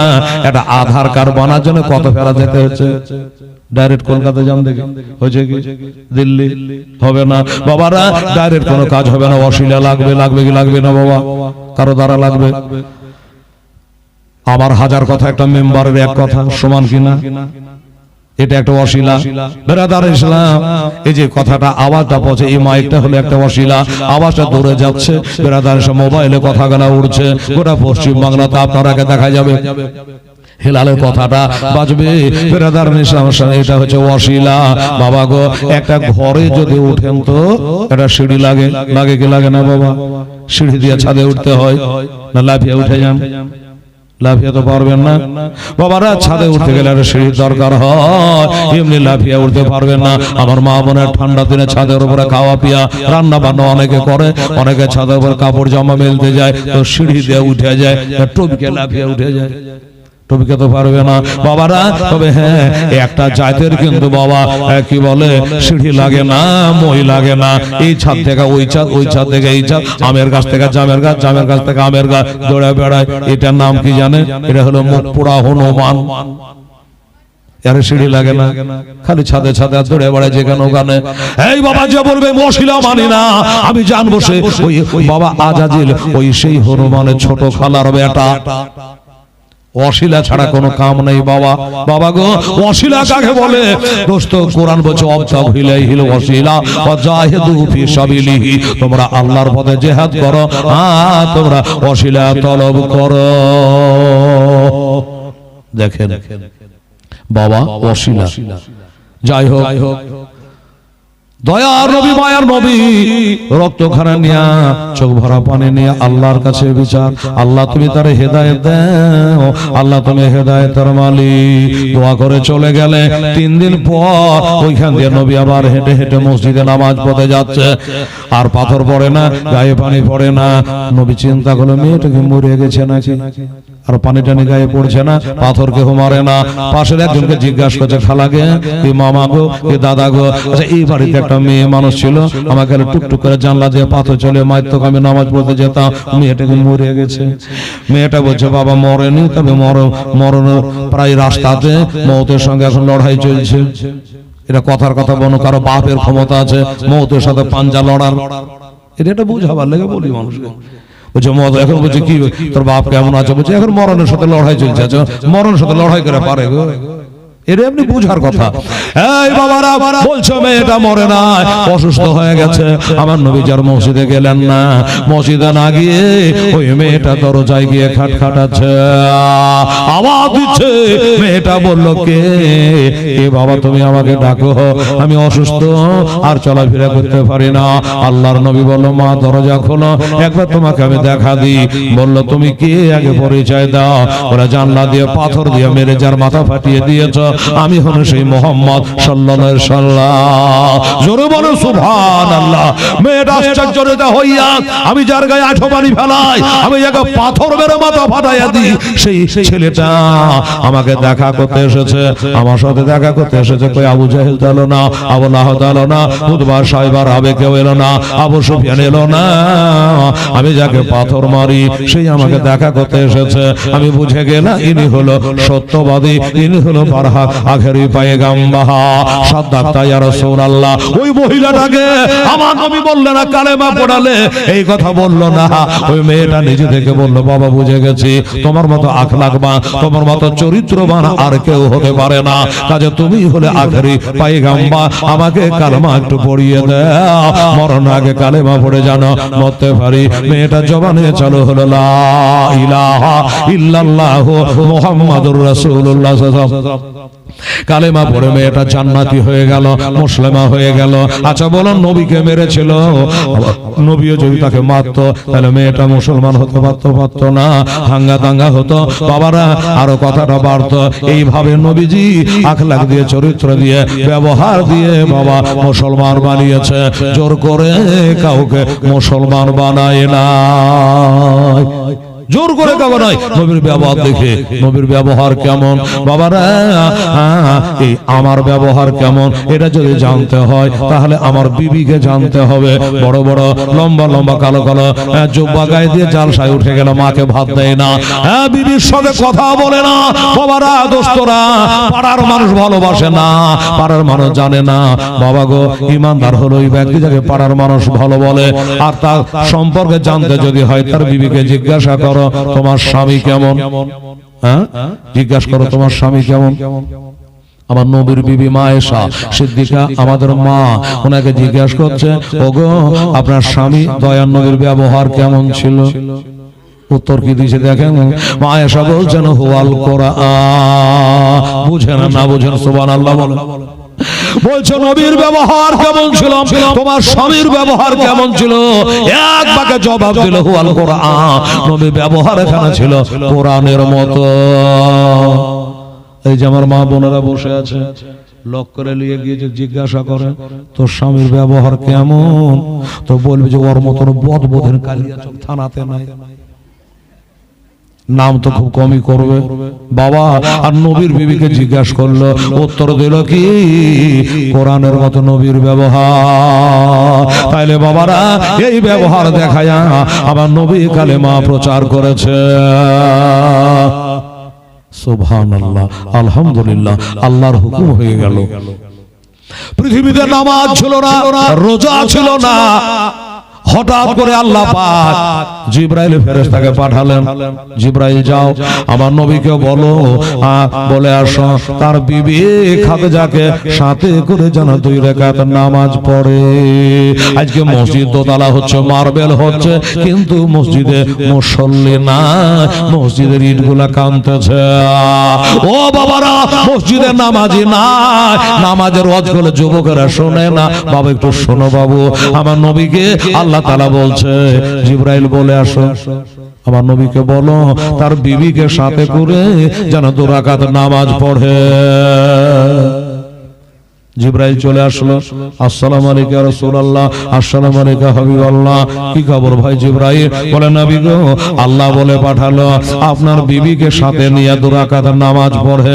নামাজ ছাড়া কোনো উপায় নাই মা, নামাজের মতো ইবাদত আর নাই রে মা, 2 রাকাত নামাজ পড়ো। আল্লাহর ইচ্ছা হলো আমার নবী তার বিবিকে নিয়ে 2 রাকাত নামাজ পড়ো, তারপরে পড়াতে নামাজের কথা বলবো। কারণ হলো নবীর বিবি যদি নামাজ না পড়ে আর নবী যদি বলে মা বোনেরা মুখের উপর উত্তর দিয়ে দেবে তোমার বিবি পড়ে, বলবে কিনা, নবীকে যেন ছোট করতে না পারে। এই কারণে বলল যাও নবীকে বলো নবী যেন 2 রাকাত নামাজ পড়ে। বলল খাদিজা, এই খাদিজা ওযু বানাও, তাড়াতাড়ি করে ওযু করো, আল্লাহর হুকুম হয়ে গেছে তোমাকে নিয়ে 2 রাকাত নামাজ আজ আদায় করব।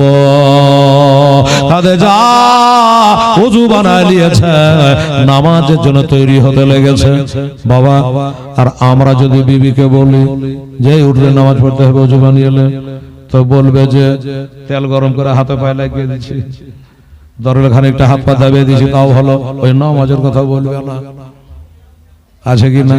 বাবা বলল খাদিজা বলা মাত্র রেডি হয়ে গেছে, ওযু করে নিয়েছে, নামাজ পড়তে দাঁড়িয়ে গিয়েছে। বাবা একদিকে নবী নামাজ পড়ছে, একদিকে মা খাদিজা নামাজ পড়ছে। বাবা এক মন এক প্রাণ হইয়া নামাজ পড়ছে, নামাজ পড়ছে, নামাজ আদায় করছে, যে নামাজে দুনিয়ার কোনো খেয়াল থাকে না।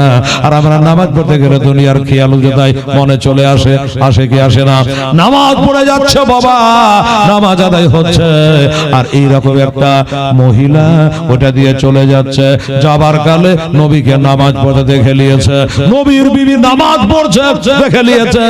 ওই শয়তান মেয়েটা, ওই শয়তান নারীটা আবু জেহেলের দলের ছিল। আবু জেহেলের কানে কানে গিয়ে বাবা ফুসফুস করে বলে দিল, সর্দার সাহেব কিছু শুনেছেন? বলল কি? বলে আপনার ভাতিজা নামাজ পড়ছে, তার বিবিকে নিয়ে নামাজ পড়তে আমি দেখে আসলাম। লাগছেন মহামারী কি অন্যায় করে দিয়েছে আমার নবী। নবী নামাজ পড়ছে, তার বিবিকে সাথে করে নিয়ে আবু জেহেল মাথা গরম হয়ে গেল, সর্বনাশ করেছে। আমার ভাতিজা মোহাম্মদ নামাজ পড়ছে, নামাজি নামাজ পড়তে দেব না। এই কারণে ভাতিজা আজকে নামাজ পড়ছে, কালকে আবার কাউকে নামাজি বানিয়ে দেবে, মসজিদ বানাবে, আজান দেবে, মিনার তৈরি করবে। দরকার নেই, নামাজ পড়তে দেওয়া যাবে না। এখন থেকে বিস্তারটা ভেঙে দেওয়া দরকার আছে। আমি দুনিয়াতে নামাজ চালু হতে দেব না, আল্লাহ বলছে নামাজ চালু করব। আর আবু জেহেল বলছে আমি নামাজি বাড়তে দেব না, নামাজ চালু হতে দেব না। একবার ইমার্জেন্সি তাড়াতাড়ি একটা মিটিং ডেকে দিয়েছে বাবা। আবু জেহেল মিটিং ডেকে দিয়েছে, নামাজ বন্ধ করা, নবীকে হত্যা করার মিটিং ডেকে দিয়েছে। মিটিং এ অনেকজন মানুষ এসে বসে আছে। সর্দার সাহেব আজকে কি ব্যাপারে মিটিং? কি জন মিটিং? আজকে আমার এই বাবুরাকে জিজ্ঞাসা করি, কমিটি তোমরা এই জালসাটা কেন করেছো? বলবে আমরা ব্যবসা বাণিজ্য করি, পাঁচ বাপের 5 বেটা, এই পাড়া থেকে ওই পাড়া থেকে, এই গ্রাম থেকে ওই গ্রাম থেকে আমরা বিভিন্ন ব্যবসা করে খাই। আল্লাহ নবী বলেছেন তাজরা হাবিবুল্লাহ, ব্যবসা যদি হালালি হয় আল্লাহ তাকে পেয়ারা জানে, আর যদি হারামি ব্যবসা হয় ওটাকে আল্লাহ পছন্দ করে না। ও বাবারা, এই জন্য এর দোয়া খায়ের জন্য এই সভাটার আয়োজন করেছে। কোনো কালেকশন না, কোনো মাদ্রাসা মসজিদ গাহা সাহাবা খানার জন্য না, এটা দোয়ার মাহফিলে দোয়ার জন্য। 5 জায়গার 5 জনা জমবে, একসঙ্গে খোদার কাছে 2 ফোঁটা চোখের পানি ফেলায়া আল্লাহর কাছে দোয়া করা যাবে। ও বাবারা মায়েরা, নামাজ চলছে, আবু জেহেল মিটিং ডেকে দিয়েছে। মিটিং এ অনেক লোকজন চলে আসছে বাবা, সব রকমের লোকজন এসছে। ও সর্দার সাহেব কিসের জন্য মিটিংটা ডেকেছেন, ব্যাপারটা কি? বলল মিটিংটা ডেকেছে একটাই কারণ, মনের অবস্থা আমার ভালো নেই। আবু জেহেল বলছে মনের অবস্থা ভালো নাই কেন, কি হয়েছে একবার বলে? বলল আমার ভাতিজা মোহাম্মদ সাল্লাল্লাহু তার বিবি খাদিজাকে নিয়ে নাকি নামাজ পড়ছে, ওই নামাজ পড়ছে। এবার আমার ভাতিজা নামাজ পড়ছে, এমনি করে গোটা গাকে নামাজি করে দেবে, মসজিদ তৈরি করবে, এই জন্য মনের অবস্থা ভালো নাই। এই বাবারা, যুবকেরা রে, যুবকেরা যেদিকে কাজ হবে সেদিকে। তাই একটা বলি, একটা মায়ের লাল আছে, এরকম একটা যুবক ছেলে পাওয়া যাবে, একটা মাস্তান ছেলে পাওয়া যাবে। আমার ভাতিজার টুটিটা কেটে দেবে, আমার ভাতিজারাকে জবাই করে দেবে। যদি জবাই করে আসতে পারে, আমার একটাই বেটি, আদরের দোলালি একটা বেটি আছে, যার নাম হলো আউজারা। আমার ওই বেটির সঙ্গে তার আমি বিবাহ দিয়া জামাই বানাবো, আর 100টা উট দিয়ে দেবো যদি আমার ভাতিজাকে জবাই করে আসতে পারে।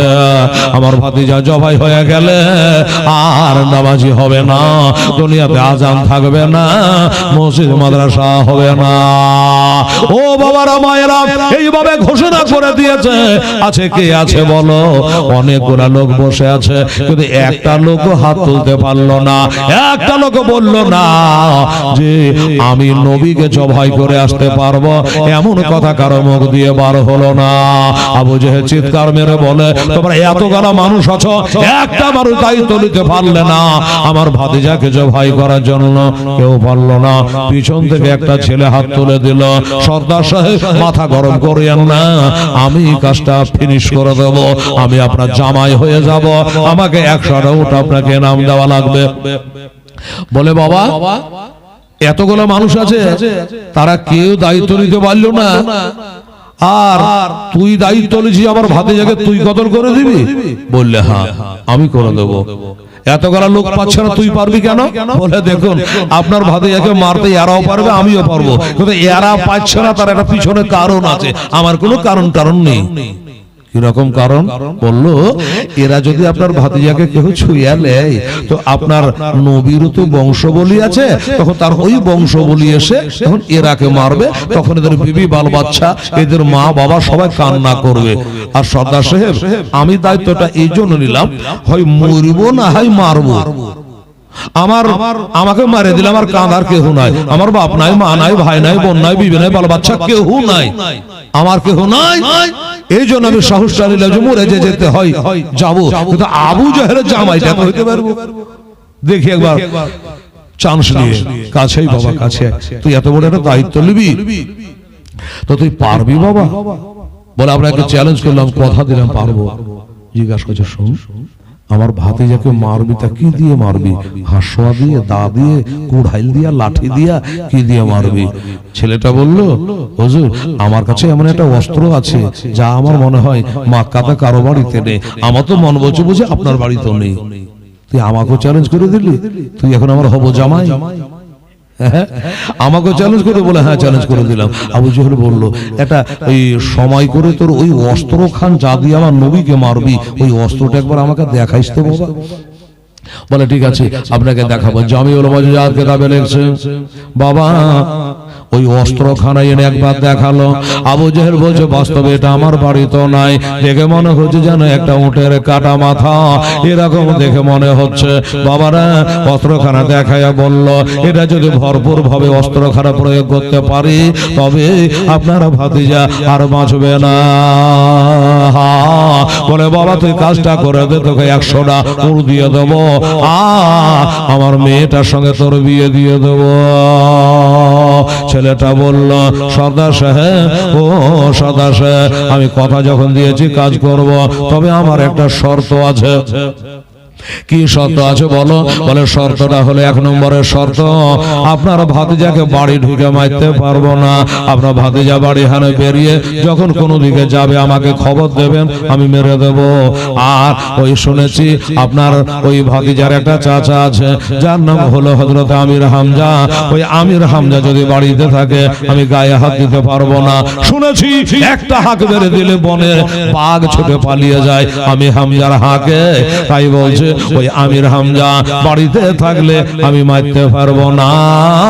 এই দুইটা শর্ত থাকলো, এই শর্তগুলো পালন করে তারপরে আমাকে খবর দেবে, আমি নবীকে খতম করে দেব।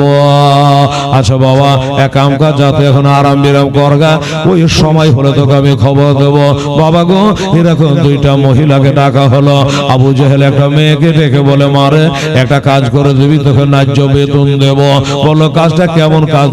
সর্দার সাহেব বলল কাজটা হলো আমার ভাতিজা মুহাম্মদ সাল্লাল্লাহু আলাইহি ওয়াসাল্লাম ওই ভাতিজার বাড়ির আশেপাশে আজরে পাঁজরে তুই ঘুরে বেড়াবি আর দেখবি আমার ভাতিজা বাড়ি হানে কোথায় কখন যাচ্ছে, আর যেমনি যাবে ওই খবরখানে এনে তাড়াতাড়ি আমার কাছে পৌঁছে দিবি, আর তোর বেতনের টাকা গনে নিবি। বলো ঠিক আছে। আমি দায়িত্ব নিলাম আমার বাপনার ভাতিজা নবী মুস্তাফার বাড়ি আজরে পাঁজরে আমি ঘুরে বেড়াবো, আমি দেখে বেড়াবো কখন বাড়ি হানে বার হচ্ছে। বাবা গো আর একটা মেয়েকে ডাকা হলো, ওই মেয়েটাকে ডেকে বলল তোকে ন্যায্য বেতন দেব, একটা কাজ করে দিবি। বললো কি কাজ? বললো আমির হামজা বাড়ি হানে কোথাও কোন দিকে যাচ্ছে এটা তোকে ফলো করতে হবে। এইভাবে আমির হামজা বাড়ি থেকে কোথায় যাচ্ছে কোন দিকে যাচ্ছে এইটা ফলো করে থাকবি, আর যেমনি বাড়ি হানে আসবে আমাকে খবর করে দিবি। বাবারা মেয়েটা বলল রাজি আছি। তোরাকে ন্যায্য বেতন দিয়ে দেবো। মেয়েগুলা বলল বেতন যখন দেবে তখন কাজ গা লাগিয়ে করবো, যা মন দিয়ে করবো, চিন্তা করবেন না। বাবা গো, এবার দুইটা মহিলা, একটা মেয়ে ঘুরে বেড়াতে লাগলো নবীজির বাড়ির আঁজর ফাঁজরে, আর একটা মেয়ে ঘুরে বেড়াচ্ছে আমির হামজার বাড়ি আশেপাশে। কত মানুষ কত দিকে যাচ্ছে, কে বলবে কোন দিকে কেনা কত মনে ঘুরছে, কেটা বলবে বাবা। কত মানুষ কত নিয়াতে ঘুরছে সেটা কি আর বলা যাবে? কে কোন মনে ঘুরছে? এই যে আপনারা এখানে যাচ্ছেন বাবা, আজর ফজরে আমার যুবক ছেলেরা এসছে, আমার মা বোনেরা ছুটে এসছে, আপনারা এসছেন, কে কোন মনে এসেছেন এটা কি কারো বলা সম্ভব বাবা? না, এটা কেবল অন্তর্যামী হলো আমার আল্লাহ রব্বুল আলামিন, তিনি হলো বাবা অন্তর্যামী। অন্তরের কথা, দিলের কথা একমাত্র আল্লাহ পাক বলতে পারে, আল্লাহ পাক পারে।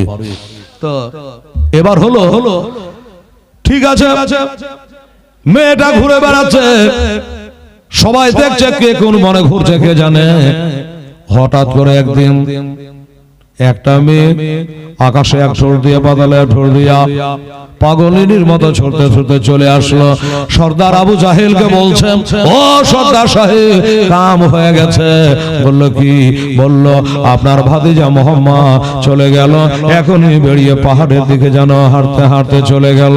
তার সাথে কোনো সাহাবী ছিল না, লয় লস্কর ছিল না, অস্ত্র ছিল না, তীর তলোয়ার নেজা বল্লম ফারসা কিছু ছিল না। একটা চাদর গায়ে দিয়ে দেখলাম উনি হেঁটে হেঁটে চলে যাচ্ছে। বাবা, ওকে বেতন মিটিয়ে দেওয়া হলো, তোর ডিউটি শেষ, তুই বেতনটা নিয়ে এলে মা, ওকে বেতন দিয়ে বিদায় করে দেওয়া হলো। আর একজন মহিলা কখন আসবে আর খবরটা কখন দেবে? বেরাদারান ইসলাম এই দিকে অপেক্ষা করে, মুখের কথা জবানে জারি। ওই মেয়েটাও যেন ছোট ছোট চলে আসে। ওই মেয়েটা ছোট ছোট চলে আসার পরে আবু জাহেলকে বলল, সর্দার সাহেব আমার ডিউটি শেষ হয়ে গেছে। কি ডিউটি শেষ হয়ে গেছে? বলে আমি নিজে চোখে দেখলাম ওই আমির হামজা এখনই একটা ঘোড়ায় চড়ে জানে বন জঙ্গলের দিকে শিকারে চলে গেল।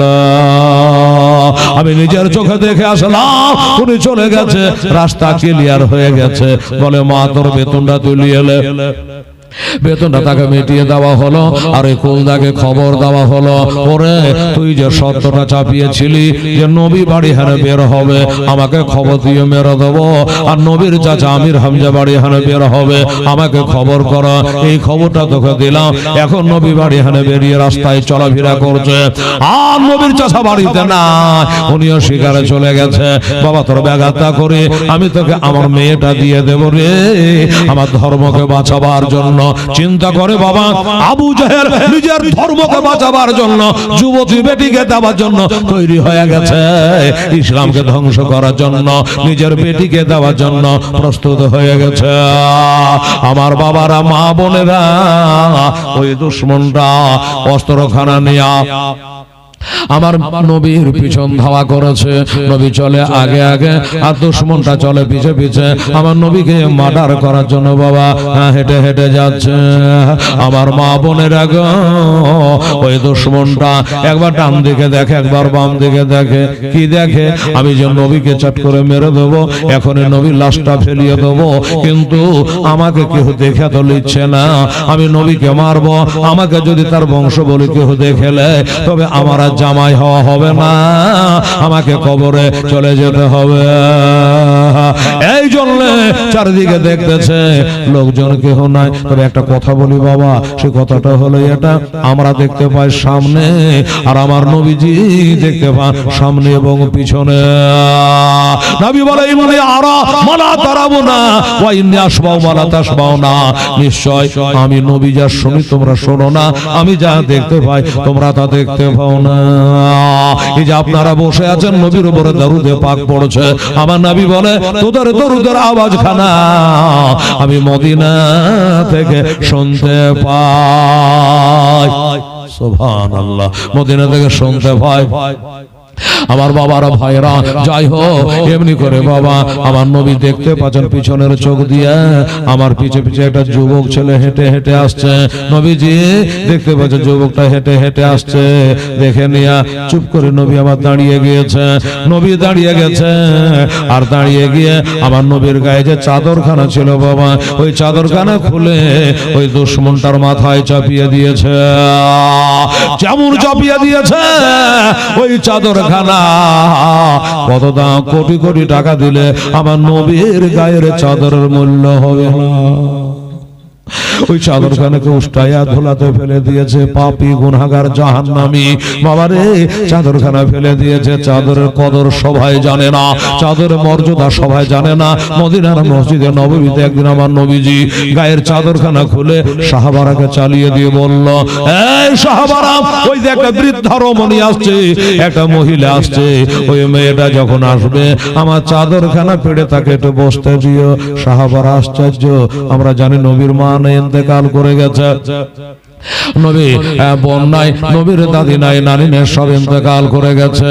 ওই মেয়েটাকে যাকে নবীর গায়ে চাদর পেড়ে বসতে নবী দিচ্ছে। আচ্ছা দেখা যা, মেয়েটা চলে আসলো, চাদরখানা পেড়ে দিয়ে মহিলাটাকে বললো, মা এই চাদরে বসো, এটা আমার নবীর গায়ে চাদর, এটা হলো নবীর আদেশ। যেমন বলা ওই মেয়েটা চাদর উপর বসলো না, বরং চাদরখানাকে তুলে নিয়ে চোখে মুখে বসা দিয়ে চুমা খেয়ে কলিজায় লাগিয়ে চাদরখানা ব্যাগ দিয়ে মেয়েটা সোজা চলে গেল। একটু পরে সাহাবারা বলে, নবী গো ওই মেয়েটাকে ছিল, আপনি চাদর পরে তারে বসতে দিলে কিন্তু মেয়েটা বসলো না, এটা আমরা জানতে চাই। নবীজি বলো, সাহাবারা রে তোমরা চিন্তা ভুল করতে পারো, আমি নবী ভুল করি না। ওই বৃদ্ধা রমণীটা ছিল আমার দুধমাতা হালেমা, আমার দুধমাতা হালেমা। এক ফোঁটা দুধের ঋণ শুধু হবে না কোনদিন। আমি 2 বছর ধরে তার দুগ্ধ পান করেছি, তাই মাকে আমি চাদরখানা পেড়ে দিয়েছিলাম। আমার কর্তব্য আমি করলাম, তার কর্তব্য সে করলো। আর এই কাফের চাদরখানে সম্মান করলো না, চাদরখানা উষ্টায়া বাবা ধোলাতে ফেলে দিয়েছে। আপনারা হয়তো মনে মনে গাইবেন, হেলাল রে, আচ্ছা ওই লোকটা দুশমন ছিল, তার মাথাতে তার গায়ে আমার নবীর গায়ে চাদরখানা তার গায়ে চাপালো কেন, তার মাথায় ঠেকালো কেন? জামিউল মজাদ কিতাবে লেগেছে, ওই চাদরখানা ওই দুশমনটার মাথাতে গায়ে স্পর্শ করালে আমার নবী জানতে পারবে ছেলেটা কেন পিছন ছাড়ে না, আমার পিছনে কেন আসছে। ওই চাদরখানা তার মাথায় ঠেকাতে পারলে নবী জানতে পারবে, যার কারণে চাদরখানা তার মাথার উপরে চাপিয়ে দেওয়া হয়েছে। আর যেমন চাপিয়ে দেওয়া চাদরখানা উষ্টে ফেলে দিয়েছে, সে না হয় ফেলে দিল, মূল্য জানলো না, কিন্তু নবী তার ফেলিয়ে দিয়ে চলে যাবে না। বাবা গো, এবার চাদরখানা যেমনি আমার নবী তুলে নিয়েছে, ধোলা ঝেড়েছে, তুলে নিয়েছে, আর ওই চাদরখানা যখন তুলতে যায় ওই দুশমনটা অস্ত্রটা তার প্রয়োগ করে দিয়েছে। যেমন অস্ত্রখানা চালিয়ে দেওয়া আমার নবী মুস্তাফা সাল্লাল্লাহু আলাইহি ওয়াসাল্লামকে পুরোপুরি ভরপুর লাগলো না, একটু কপালে লেগে যেন কপালখানা বাবা কেটে গেল, ব্যথায় ব্যথিত ওই দুশমনটা ভয় পালিয়ে গেল। আমি মারতেও পারলাম না, অথচ আমি দাগি হয়ে গেলাম, একুল উকুল আমার সব চলে গেল, আমার জাহান্নাম ছাড়া আর কোনো উপায় না। আবু জাহেলের জামাই হওয়ার সাথে 100টা উট পাওয়ার সাথে এত বড় অন্যায় কাজ আমি করে দিলাম, সে তো চলে গেল। কিন্তু নবীজি কোন দিকে যাবে? বাড়িতে মা নাই, মাকে বলবে মা আমার কপাল কাটা ব্যথা, বাবা নাই, বাবাকে বলবে কপাল কাটা ব্যথার কথা। বাবারা, মা বোনেরা, নবী ডাক্তার কবিরাজের কাছে গেলেন না, বাড়ির দিকে না গিয়া একটু দূরে পাহাড়ের দিকে গিয়া আমার নবীজি আল্লাহু আকবার বলে সেজদায় পড়ে গিয়েছে। এখনো বংশের লোক কেউ জানে না, নবীর আত্মীয় স্বজন কেউ জানে না, নবীজি ব্যথায় ব্যথিত হয়ে গেছে, সেজদায় পড়ে কান্দে। আমার নবীকে লেগেছে বাবা ওই পাথরখানা, ওই অস্ত্রখানা আমার নবীকে লাগে নাই। বাবা, নবীকে ভালোবাসো, ভালোবাসো কোরআনে বলছে। বাবা গো, যারা ভালোবাসো তারা ঠিকই বাসে, শুধু আমরাই নবীকে ভালোবাসি না। বাবারা, চারিন্দা পারিন্দা সবাই নবীজির পাগল, সবাই নবীকে ভালোবাসে, সবাই নবীকে ভালোবাসে। বনের হরিণেরাও আমার নবীর জন্য জান দেয়, নবীকে তারা ভালোবাসে। ওই আঘাত হয়েছে, নবীকে লেগেছে, মনে হয় নবীকে লাগে না। বাবারা, একটা হরিণী আগে আগে দৌড়ে দৌড়ে পালাচ্ছে, আর আমার নবীর চাচা আমির হামজা পিছনে পিছনে দৌড়াচ্ছে। ঘোড়ায় চড়ে ওই হরিণটাকে শিকার করার জন্য চলে যাচ্ছে। হরিণে দৌড়ে দৌড়ে জানের ভয়ে পালাচ্ছে, কে জানে কখন আমাকে তীর মেরে দেবে। আমার কলিজায় পালিয়ে যাচ্ছিল, হঠাৎ করে থমকে দাঁড়িয়ে গেল। কোন সময়তে দাঁড়ালো জানে, যে সময়তে আমার নবীকে আঘাত লেগেছে। মনে হচ্ছে আমার নবীকে আঘাত লাগে না, হরিণের কলিজায় ব্যথা পেয়েছে, থমকে দাঁড়িয়ে গেছে। আমির হামজার চোখে চোখে তাকাচ্ছে, চোখ দিয়ে ঝরঝর করে উঠে হরিণীর পানি ঝরে যাচ্ছে। আল্লাহকে বলে, আল্লাহ আমার জবানটা খুলে দাও গো মাওলা, তোমার হাবিব, তোমার নবী, তোমার দোস্ত, তোমার মাহবুব কপাল কাটা অবস্থায় ওইখানে সেজদায় পড়ে আছে, কেউ জানে না। এটা নবীর চাচাকে আমি জানিয়ে দিই, নবী চাচাকে আমি একটু জানিয়ে দিই। আল্লাহ, আমার নবী ওখানে কষ্ট পাচ্ছে গো আল্লাহ, আমি সইতে পারি না। পরে দাঁড়িয়ে গিয়ে চোখ দিয়ে ঝরঝর করে পানি ঝরে, মানুষের মতো কথা কয়। পরে আমির হামজা হরিণীর কলিজা খেতে চা, হরিণীর গোশত খেতে তুমি ভালোবাসো, তাই তুমি জঙ্গলে শিকার করতে আসো। আমি হরিণী পালিয়ে যাব না, আমি তোমার আমার কলিজা খান কেড়ে তোমাকে খাওয়াবো রে। আমির হামজা, আমাকে আর তাড়তে হবে না, আমাকে তীর মারতে হবে না রে, আমাকে আর তাড়াতাড়ি করতে হবে না, আমি নিজেই তোমাকে ধরা দেব। এই গাছের সঙ্গে দরকার হলে আমাকে বেঁধে রাখো। এই আমির হামজা, হরিণের গোশত খাওয়ার জন্য পাগল হয়েছো, হরিণের গোশত খাওয়ার জন্য একটা হরিণের পিছনে তুমি হামলা করেছো, কিন্তু তুমি জানো তোমার ভাতিজার পিছনে আবু জাহেল হামলা করিয়ে কপাল ফাটিয়ে দিয়েছে, রক্ত ঝরিয়ে দিয়েছে। তোমরা নিজের চাচা থাকতে, নিজের বংশ বলে থাকতে এমনি করে নবীকে কষ্ট দেবে, তুমি বনে বনে শিকার করে বেড়াবা। আমির হামজা আশ্চর্য হলো, সর্বনা, হরিণ কথা বলতে জানে, এটা তো আমার জানা ছিল না। হরিণ এমনি করে আমার ভাতিজার কথা বলছে, আর গোশত খাওয়ার নেশা নাই, আর কোন খাবারের দিকে বাবা নেশা নাই। অমনি ওই জঙ্গল থেকে ঘোড়ার মুখটাকে লাগাম টান মেরে ঘোড়াকে ঘুরিয়ে দিয়া নিজের বাসার দিকে চলে আসলো। বাড়ি আসলো, বাড়িতে গেলে হয়তো খবর পাবো। বাড়িতে একটা বাঁধি আছে, খাবার লিয়া পানি লিয়া দৌড়াচ্ছে আমির হামজাকে দেওয়া আর জন্য। কিন্তু মেয়েটা আনন্দ করে হাসি মুখে খাবার দেয়, কিন্তু আজকে দেখছে মেয়েটা হু হু করে কাঁদছে, ঢুকরে ঢুকরে কাঁদছে। আমির হামজাকে খাবার দিচ্ছে, পানি দিচ্ছে। হুজুর খান, তাড়াতাড়ি খান, একটা কথা বলবো হুজুর। আমির হামজা বলে, হ্যাঁ রে, কে তোকে মেরেছে, কে দিয়েছে গাল, এমন করে তুই কাঁদিস কেন, তাড়াতাড়ি বল, কি হয়েছে বল, কেন কাঁদে? বলে, হুজুর আমি তো বলার জন্য ছটফট করছি, আমি নিশ্চয়ই বলবো। একটু খাবার খান, মাজা শক্ত করে, একটু পানি পান করে, গলা ভিজালে আত্মা ঠান্ডা করে, তারপরে বলবো। আমার আমির হামজা বলে, না না, একটা দানা খাবো না, এক ঢোক পানি পান করবো না, তাড়াতাড়ি করে বল, কি জন্য তুই কাঁদিস, তাড়াতাড়ি করে বল। যখন বারবার বলতে লেগেছে, আমির হামজা গাপ করে হাতটা ধরে নিয়ে চোখের পানিতে মুখটাকে জনস্রোতের আকারে ভাসিয়ে দিয়া বলে, ও হুজুর, আপনার যে ছোট ভাই ছিল খাজা আব্দুল্লাহ, ইন্তেকাল করে কবরে শায়িত হয়ে গেছে, তার বিবি আমেনা কবরে শায়িতা হয়ে গেছে। হুজুর, তাদের রুজাদ একটা সন্তান রেখে গেছে, তার নাম মোহাম্মদ সাল্লাল্লাহ। আপনাদের ভাতিজা, আপনারা এত বড় বাঘা বাঘা, এত বড় নাম করা পালভান চাচা থাকতে এমনি করে ওই কাফেরেরা, আবু জাহেলেরা মেরে রক্তে লাল লাল করে দেবে, আপনারা কিছুই করবেন না। আমি শুনেছি তার মাথা ফাটিয়ে দিয়েছে, এখন বেঁচে আছে না মারা গেছে জানি না, কোথায় আছে তাও আমার জানা না। এজন্য আমি মেয়ে মানুষ, আমি বাড়িতে কাঁদতেছে। আমার আমির হামজা তখনও মুসলমান হয় নাই। আমির হামজা বলল, এই বাদি খাবার রেখে দে, পানি রেখে দে। আমি খাবার খাবো না, পানি পান করবো না, যতক্ষণ না আমার ভাতিজার তল্লাশ করতে পারে, ভাতিজার খোঁজ করতে পারে, ভাতিজাকে নিয়ে বাড়ি আসতে না পারি। যদি খেতে হয় ভাতিজাকে আমি নিয়ে খাবো। খাবার আর খেলো না, পানি পান করলো না, ওনে ঘোড়ায় চড়ে আবার মারলো টান। বাবা যাচ্ছে কাফেরা আবু জাহেল সন্ডা গন্ডারাকে লিয়া, মাস্তান পাটিরাকে লিয়া বসে আনন্দ হালাত করছে। নবীর মাথা ফেটেছে, নবীর রক্ত বার হয়েছে, তারা খুবই আনন্দ খুশিতে বাবা আনন্দ করছে। আমির হামজা চলে আসছে। আবু জাহেল বলল, দেখ ওইটা তাকিয়ে দেখ, আমরা যে নবীর মাথা ফাটিয়ে দিয়েছে, ওই নবী চাচা আমির হামজা এদিকে আসতেছে, মনে হয় কারো মুখে শুনে নিয়েছে আমরা তার ভাতিজাকে মেরেছি, এই খবরটা হয়তো পেয়ে গেছে, এই জন্য আমাদের কাছে আসতেছে।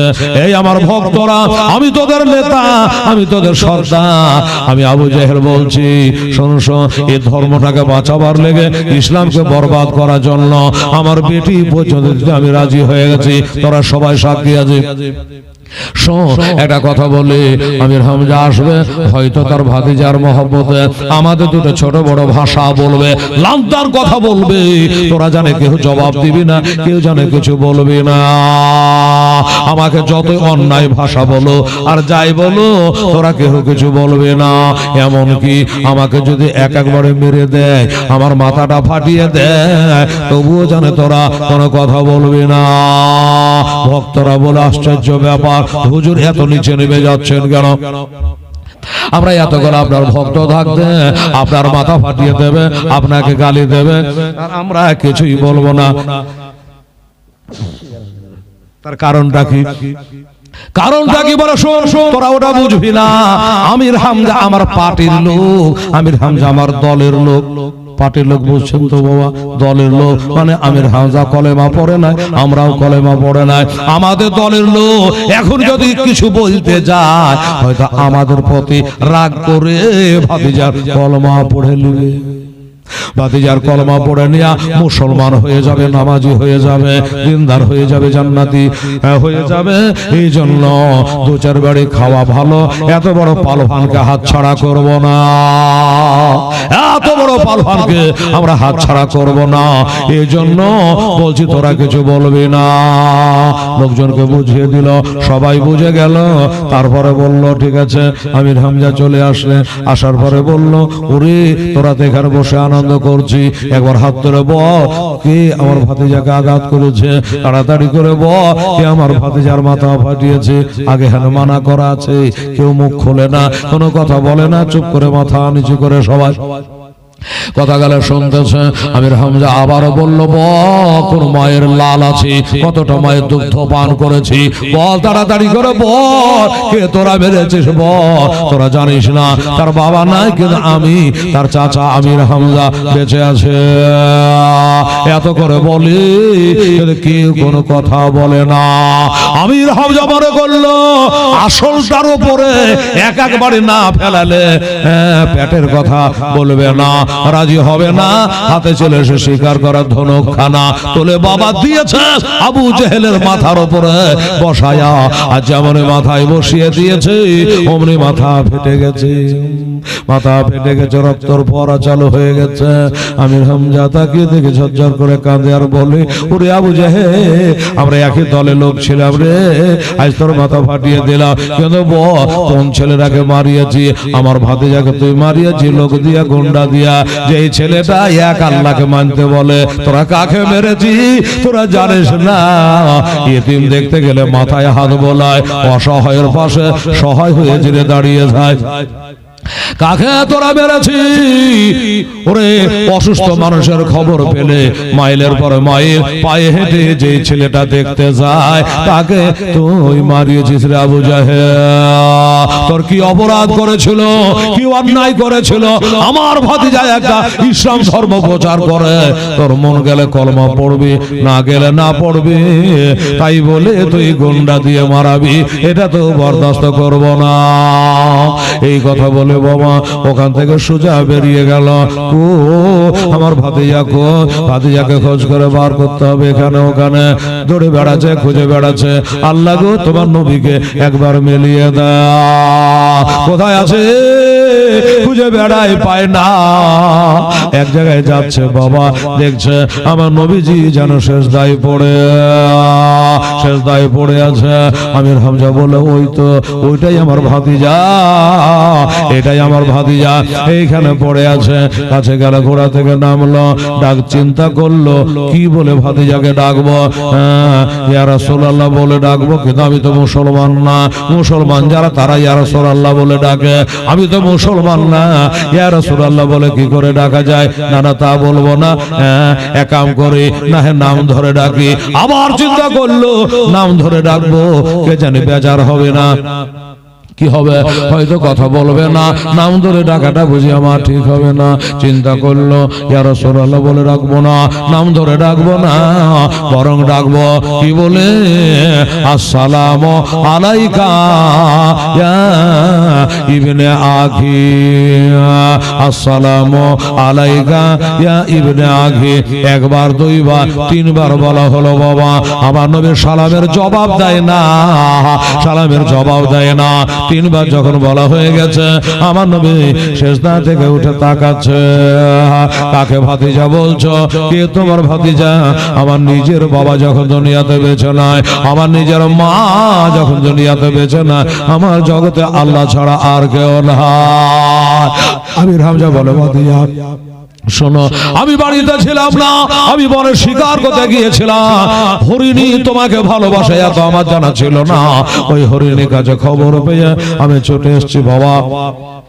তাড়াতাড়ি করে বাড়ি চলো, বাড়িতে তোমার জন্য সবাই কান্নায় ভেঙে পড়েছে, তাড়াতাড়ি চলো। আমার নবী বলে বাড়ি যাব না, তুমি চলে যাও। চাচা চলে যাও, আমাকে বাড়ি ডেকে না, মনের অবস্থা ভালো না, ব্যথা। তার থেকে সব থেকে বড় ব্যথা হলো বাবা ইসলামের, এই ইসলামের ব্যথা, উম্মতের ব্যথা। বললে যাও যাও চলে যাও। আমির হামজা বলে না বাবা কথা বলো না, আমি তোমাকে না নিয়ে আজকে আমি বাড়ি যাব না। কোনমতে নবী যেতে চাহে না। এবার আমির হামজা ওই মাথা ফাটার কথাটা তুলে ধরল, ভাতিজা যাইও না, যাবা না, ঠিক আছে, একটা কথা বলতে আমার মনে নেই। বলে কি কথা? বললো সেই কথাটা হলো এইটা, তোমাকে যে মারিয়েছে আবু জাহেল, আমি কিন্তু তোমার উপরে হইয়া আমার হাতের ধনুকটাকে দিয়া আমি ওই আবু জাহেলের মাথাটাকে ফাটিয়ে দিয়েছি। আবু জাহেলের মাথা ফাটিয়ে দিয়েছি বাবা। ভাবছে এই কথাটা বলি তো নবী একটু খুশি হবে, আনন্দ পাবে, হ্যাঁ, যে আমার দুশমনের মাথা ফাটিয়ে তো ঠিক করেছে, এই কথাটাই বুঝি নবী বলবে আর আমার সঙ্গে যাবে। কিন্তু আমার নবী তা বললেন না। হায় হায় চাচা গো কি করেছো? আমার হইয়া আমার মোহাব্বতে তুমি আবু জাহেলের মাথা ফাটিয়ে দিয়েছো। কিন্তু শুনে নাও আর জেনে যাও, আমি যদি কানে খবর পেতাম আমার চাচা আমির হামজা আমার জন্য মারামারি করতে গিয়া আবু জাহেলের দলবলের কাছে মারা গেছে, আল্লাহর কসম তোমাকে জান্নাতে নিয়ে যেতাম না। আমার লেগে মারামারি করে তুমি যদি মরে যেতা তোমাকে বেহেশতে নিয়ে যেতাম না। এই জন্য চাচা শুনে রাখো, আবু জাহেল কলমা পড়ে নাই, তুমিও কলেমা পড়ো না, তোমরা যাতে যাতে ঠিক আছো, তলে তলে ঠিক আছো, ওপরে বলে লাভ হবে না। আমার ব্যথা যদি কমাতে হয় ও চাচা, আমি কারো মাথা ফাটাতে আসিনি, আমি বদলা নিতে আসিনি, আমি নবী কারো মাথা ফাটাতে বলিনি। যাও চলে যাও। আমির হামজা বলে না আমি যাব না, তোমাকে না নিয়ে আমি যাব না। যাবে না? বললো না। কি হবে? বলে চাচা ওই আবু জাহেলের মাথা ফাটিয়ে আমাকে খুশি করতে পারবা না। যদি আমাকে খুশি করতে হয় তাহলে মারহাম পটের কাম হয়ে যাবে, ট্যাবলেট ক্যাপসুলের কাম হয়ে যাবে।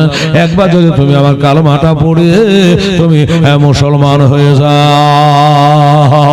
চাচা গো, আমি কোনো অন্যায় কাজ করিনি। আমার বিবিকে সাথে করে 2 রাকাত নামাজ পড়ছিলাম, আর আবু জাহেল এই নামাজ পড়তে দেবে না, দুনিয়াতে মুসলমান হতে দেবে না, ইসলাম ধর্ম জারি করতে দেবে না। এই জন্য আমার মাথা ফাটিয়েছে। আমি কি অন্যায় করেছি? চাচা, একবার তুমি যদি কালেমাটা আমার পড়ে না, তবে আমি খুশি হয়ে যাব, আল্লাহ তাআলা খুশি হয়ে যাবে। আমির হামজা বললে, হাই রে, নবীকে মারলো, অথচ নবীর বদলা নিয়ে আমি মেরে আসলাম। এই কথাতে উনি খুশি নয়। কাজে আমি জেনে গেলাম ইনি হলো সাচ্চা নবী, সত্য নবী। আমির হামজা আমার নবীর ব্যবহারে মুগ্ধ হয়ে কালেমা পড়ে আশহাদু আল্লাহ ইলাহা ইল্লাল্লাহু ওয়া আশহাদু আন্না মুহাম্মাদান আবদুহু ওয়া রাসূলুহু। কালেমা পড়ে নবীর হাতে হাত দিয়ে ঈমান আনলো, মুসলমান হয়ে গেল। যখন মুসলমান হয়ে গেছে, আমার নবীর দিলটা জয় হয়ে গেছে। এত বড় পালভান চাচা আমার ইসলাম ধর্ম গ্রহণ করেছে, মুসলমান হয়ে গেছে, নবীজি খুশি হয়ে গেছে। এবার নবী বাড়ি যাওয়ার জন্য রাজি হয়ে গেল। আমার নবী চলে আগে আগে, আমির হামজা চলে পাশে পাশে। আমার নবী জিজ্ঞাসা করে, ও চাচা, তুমি মুসলমান হয়ে গেছো? গ্রামের মানুষেরা জিজ্ঞাসা করতে পারে, আত্মীয় স্বজনেরা জিজ্ঞাসা করতে পারে।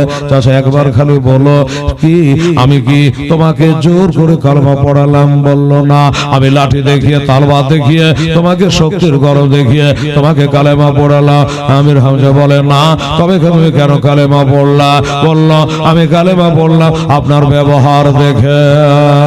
আমি দেখে না দয় নয়নে, আমি দেখে না দয় নয়নে, তোমার মতো দয়ার রাসূল সারা ভুবনে আমি দেখে না দয় নয়নে, তোমার মতো দয়ার রাসূল সারা ভুবনে। রহমাতাল আলামিন বলে ডাকলো তোমায় খোদা তাআলা পাক কোরআনে, সারা ভুবনে আমি দেখে না দয় নয়নে, তোমার মতো দয়ার রাসূল সারা ভুবনে। একদিন হযরত হামজা রেখে ঘরে গিয়েছিল বাবা শিকারেতে। কাফেরেরা যুক্তি করে, কাফেরেরা যুক্তি করে পাথর মারে নবীর পাক বদনে, সারা ভুবনে আমি দেখে না দয় নয়নে, তোমার মতো দয়ার রাসূল সারা ভুবনে। হযরত হামজা বলে, পাথর হালে কে পাথর মারলি তোরা? ইতিম বলে। হযরত হামজা বলে, পাথর হালে কে পাথর মারলি তোরা? ইতিম বলে। রক্তর ধারা বহে চলে নবীর, রক্তর ধারা বহে চলে, অশ্রু ধরে নবীর নয়নে, সারা ভুবনে আমি দেখে না দয় নয়নে, তোমার মতো দয়ার রাসূল সারা ভুবনে। আল্লাহুম্মা সাল্লি আলা মাওলানা মুহাম্মাদ ওয়া আলা আলিহি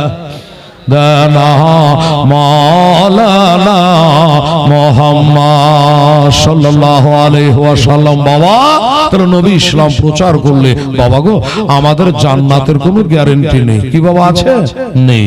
কিন্তু আবার আমির হামজা নবীর কলমা পড়ে তিনি জান্নাতে হয়ে গেল, জান্নাতের গ্যারান্টি হয়ে গেল বেরাদারনে ইসলাম। এই বাবা, আজকে যে সভাটা ছেলেরা করেছে খুবই আনন্দ লাগছে না, খুবই ভালো লাগছে না? অনেক বাজারওয়ালারা, গান বাজনারা, যাত্রা কাওয়ালির ব্যবস্থা করে, কিন্তু এরা একটা দিনই সভার আয়োজন করেছে। আমি ধন্যবাদ জানাবো এই ছেলেরাকে, বেরাদারান ইসলাম, যে বাজার ভর্তি আল্লাহ তাদের ব্যবসা বাণিজ্য আল্লাহ বরকত দাও, নেক নিয়াত তাদেরকে পুরা করে দাও, আল্লাহ তাদের মনের মাকসাদকে পুরা করে দাও। বাবারে, এই যে সভাটা আমি ছেলেরাকে বলবো, প্রতি বছর সমস্ত দোকানদারেরা মিলে, আশেপাশে আমার মুসলমান ভাইয়েরা মায়েরা একটু সাথ দিয়ে এই সভাটা যেন প্রতি বছর হয়। হেলালকে রাখতে হবে না, কোনো জরুরি নয়, যে কোনো একজন আলিমকে দিয়ে এইভাবে একটা দুয়ার মাহফিলের আয়োজন করা দরকার আছে। বেরাদার ইসলাম, আমি জানি বেরাদার ইসলাম, দোয়া এমন একটা জিনিস বেরাদার, আমার নবী পাক সাহেবে লাউলা তিনি বলেছেন, দুয়া ও তারাদুল বালা, বালা মুসিবত থেকে নাজাত হয় একমাত্র দুয়াতে। সুবহানাল্লাহ। দুয়ার কারণে আমার মা বোনেরা, আমার ভাইরা, তাই আপনারাকে একটা কথা বলছেন, জোড়হাত করে বলবো, একটু দোয়া না করে কেউ যাবেন না। দোস্ত বুজুর্গ, দোয়া না করে আমার মা বোন ভাই বেরাদার কেউ যাবেন না। এখন রাতে কোনো কাম নাই, ঘুমানো ছাড়া। সময়ের মধ্যে আমি সভা শেষ করব, দোয়া করব। বাবা, এই মহফিলে 5টা খোদার বান্দাকে বলবো, আমার ওই দাদারাকে বলবো, যুবকেরাকে বলবো, আমার মা বোনদেরকে বলবো, এই সভাটা চিরদিন কায়েম থাক। বাবা, তারা যেন করতে পারে, এই দোয়াটা আপনারাকে দিতে হবে। সবাই মিলে এই দোয়া ছেলেরাকে দিতে হবে। প্রত্যেকটা দোকানদার ভাইদের জন্য আল্লাহর কাছে হাত তুলে দোয়া করতে হবে। আর আপনারাকে বলি, দাদা ভাই, 500 টাকা করে টাকা যদি 5 জন ভাই আপনারা পারেন, আগামী বছর আবার একটা সভা এখানে হবে। দোস্ত বুজুর্গ, কোন আল্লাহর বান্দা যদি পারেন 500 টাকা নিজের মায়ের জন্য, বাবার জন্য আপনি দান করতে, আমার উলামায়ে দ্বীনদেরকে নিয়ে 2 হাত তুলে আল্লাহর কাছে একটা দোয়া করতাম। আমি একটা মুসাফির, দোস্ত বুজুর্গ, দেশে দেশে ঘুরে বেড়ায়, আজ এখানে কাল ওখানে, কখন আসামে, কখন ত্রিপুরা, কখন ইটাহার, কখনো উত্তরবঙ্গে, দক্ষিণবঙ্গে, মুর্শিদাবাদে, বিভিন্ন জায়গায় দেশে দেশে ঘুরে বেড়ায়। আল্লাহর কাছে আপনার জন্য দোয়া করব, কোন একটা দাদা ভাই যদি পারেন 500 টাকা আল্লাহর রাহে নিজের মরা বাবার নামে আপনি এই জালসাটাকে কায়েম করার জন্য, তারা যেন চালিয়ে যেতে পারে। যদি আপনি কোনো ভাই পারেন, তাহলে এখানে ফাতিহাতে দিয়ে আপনারা একটু অংশগ্রহণ করবেন। আপনাদের নামগুলো মোবাইলে গোটা পশ্চিম বাংলাতে বেজে বাড়াবে।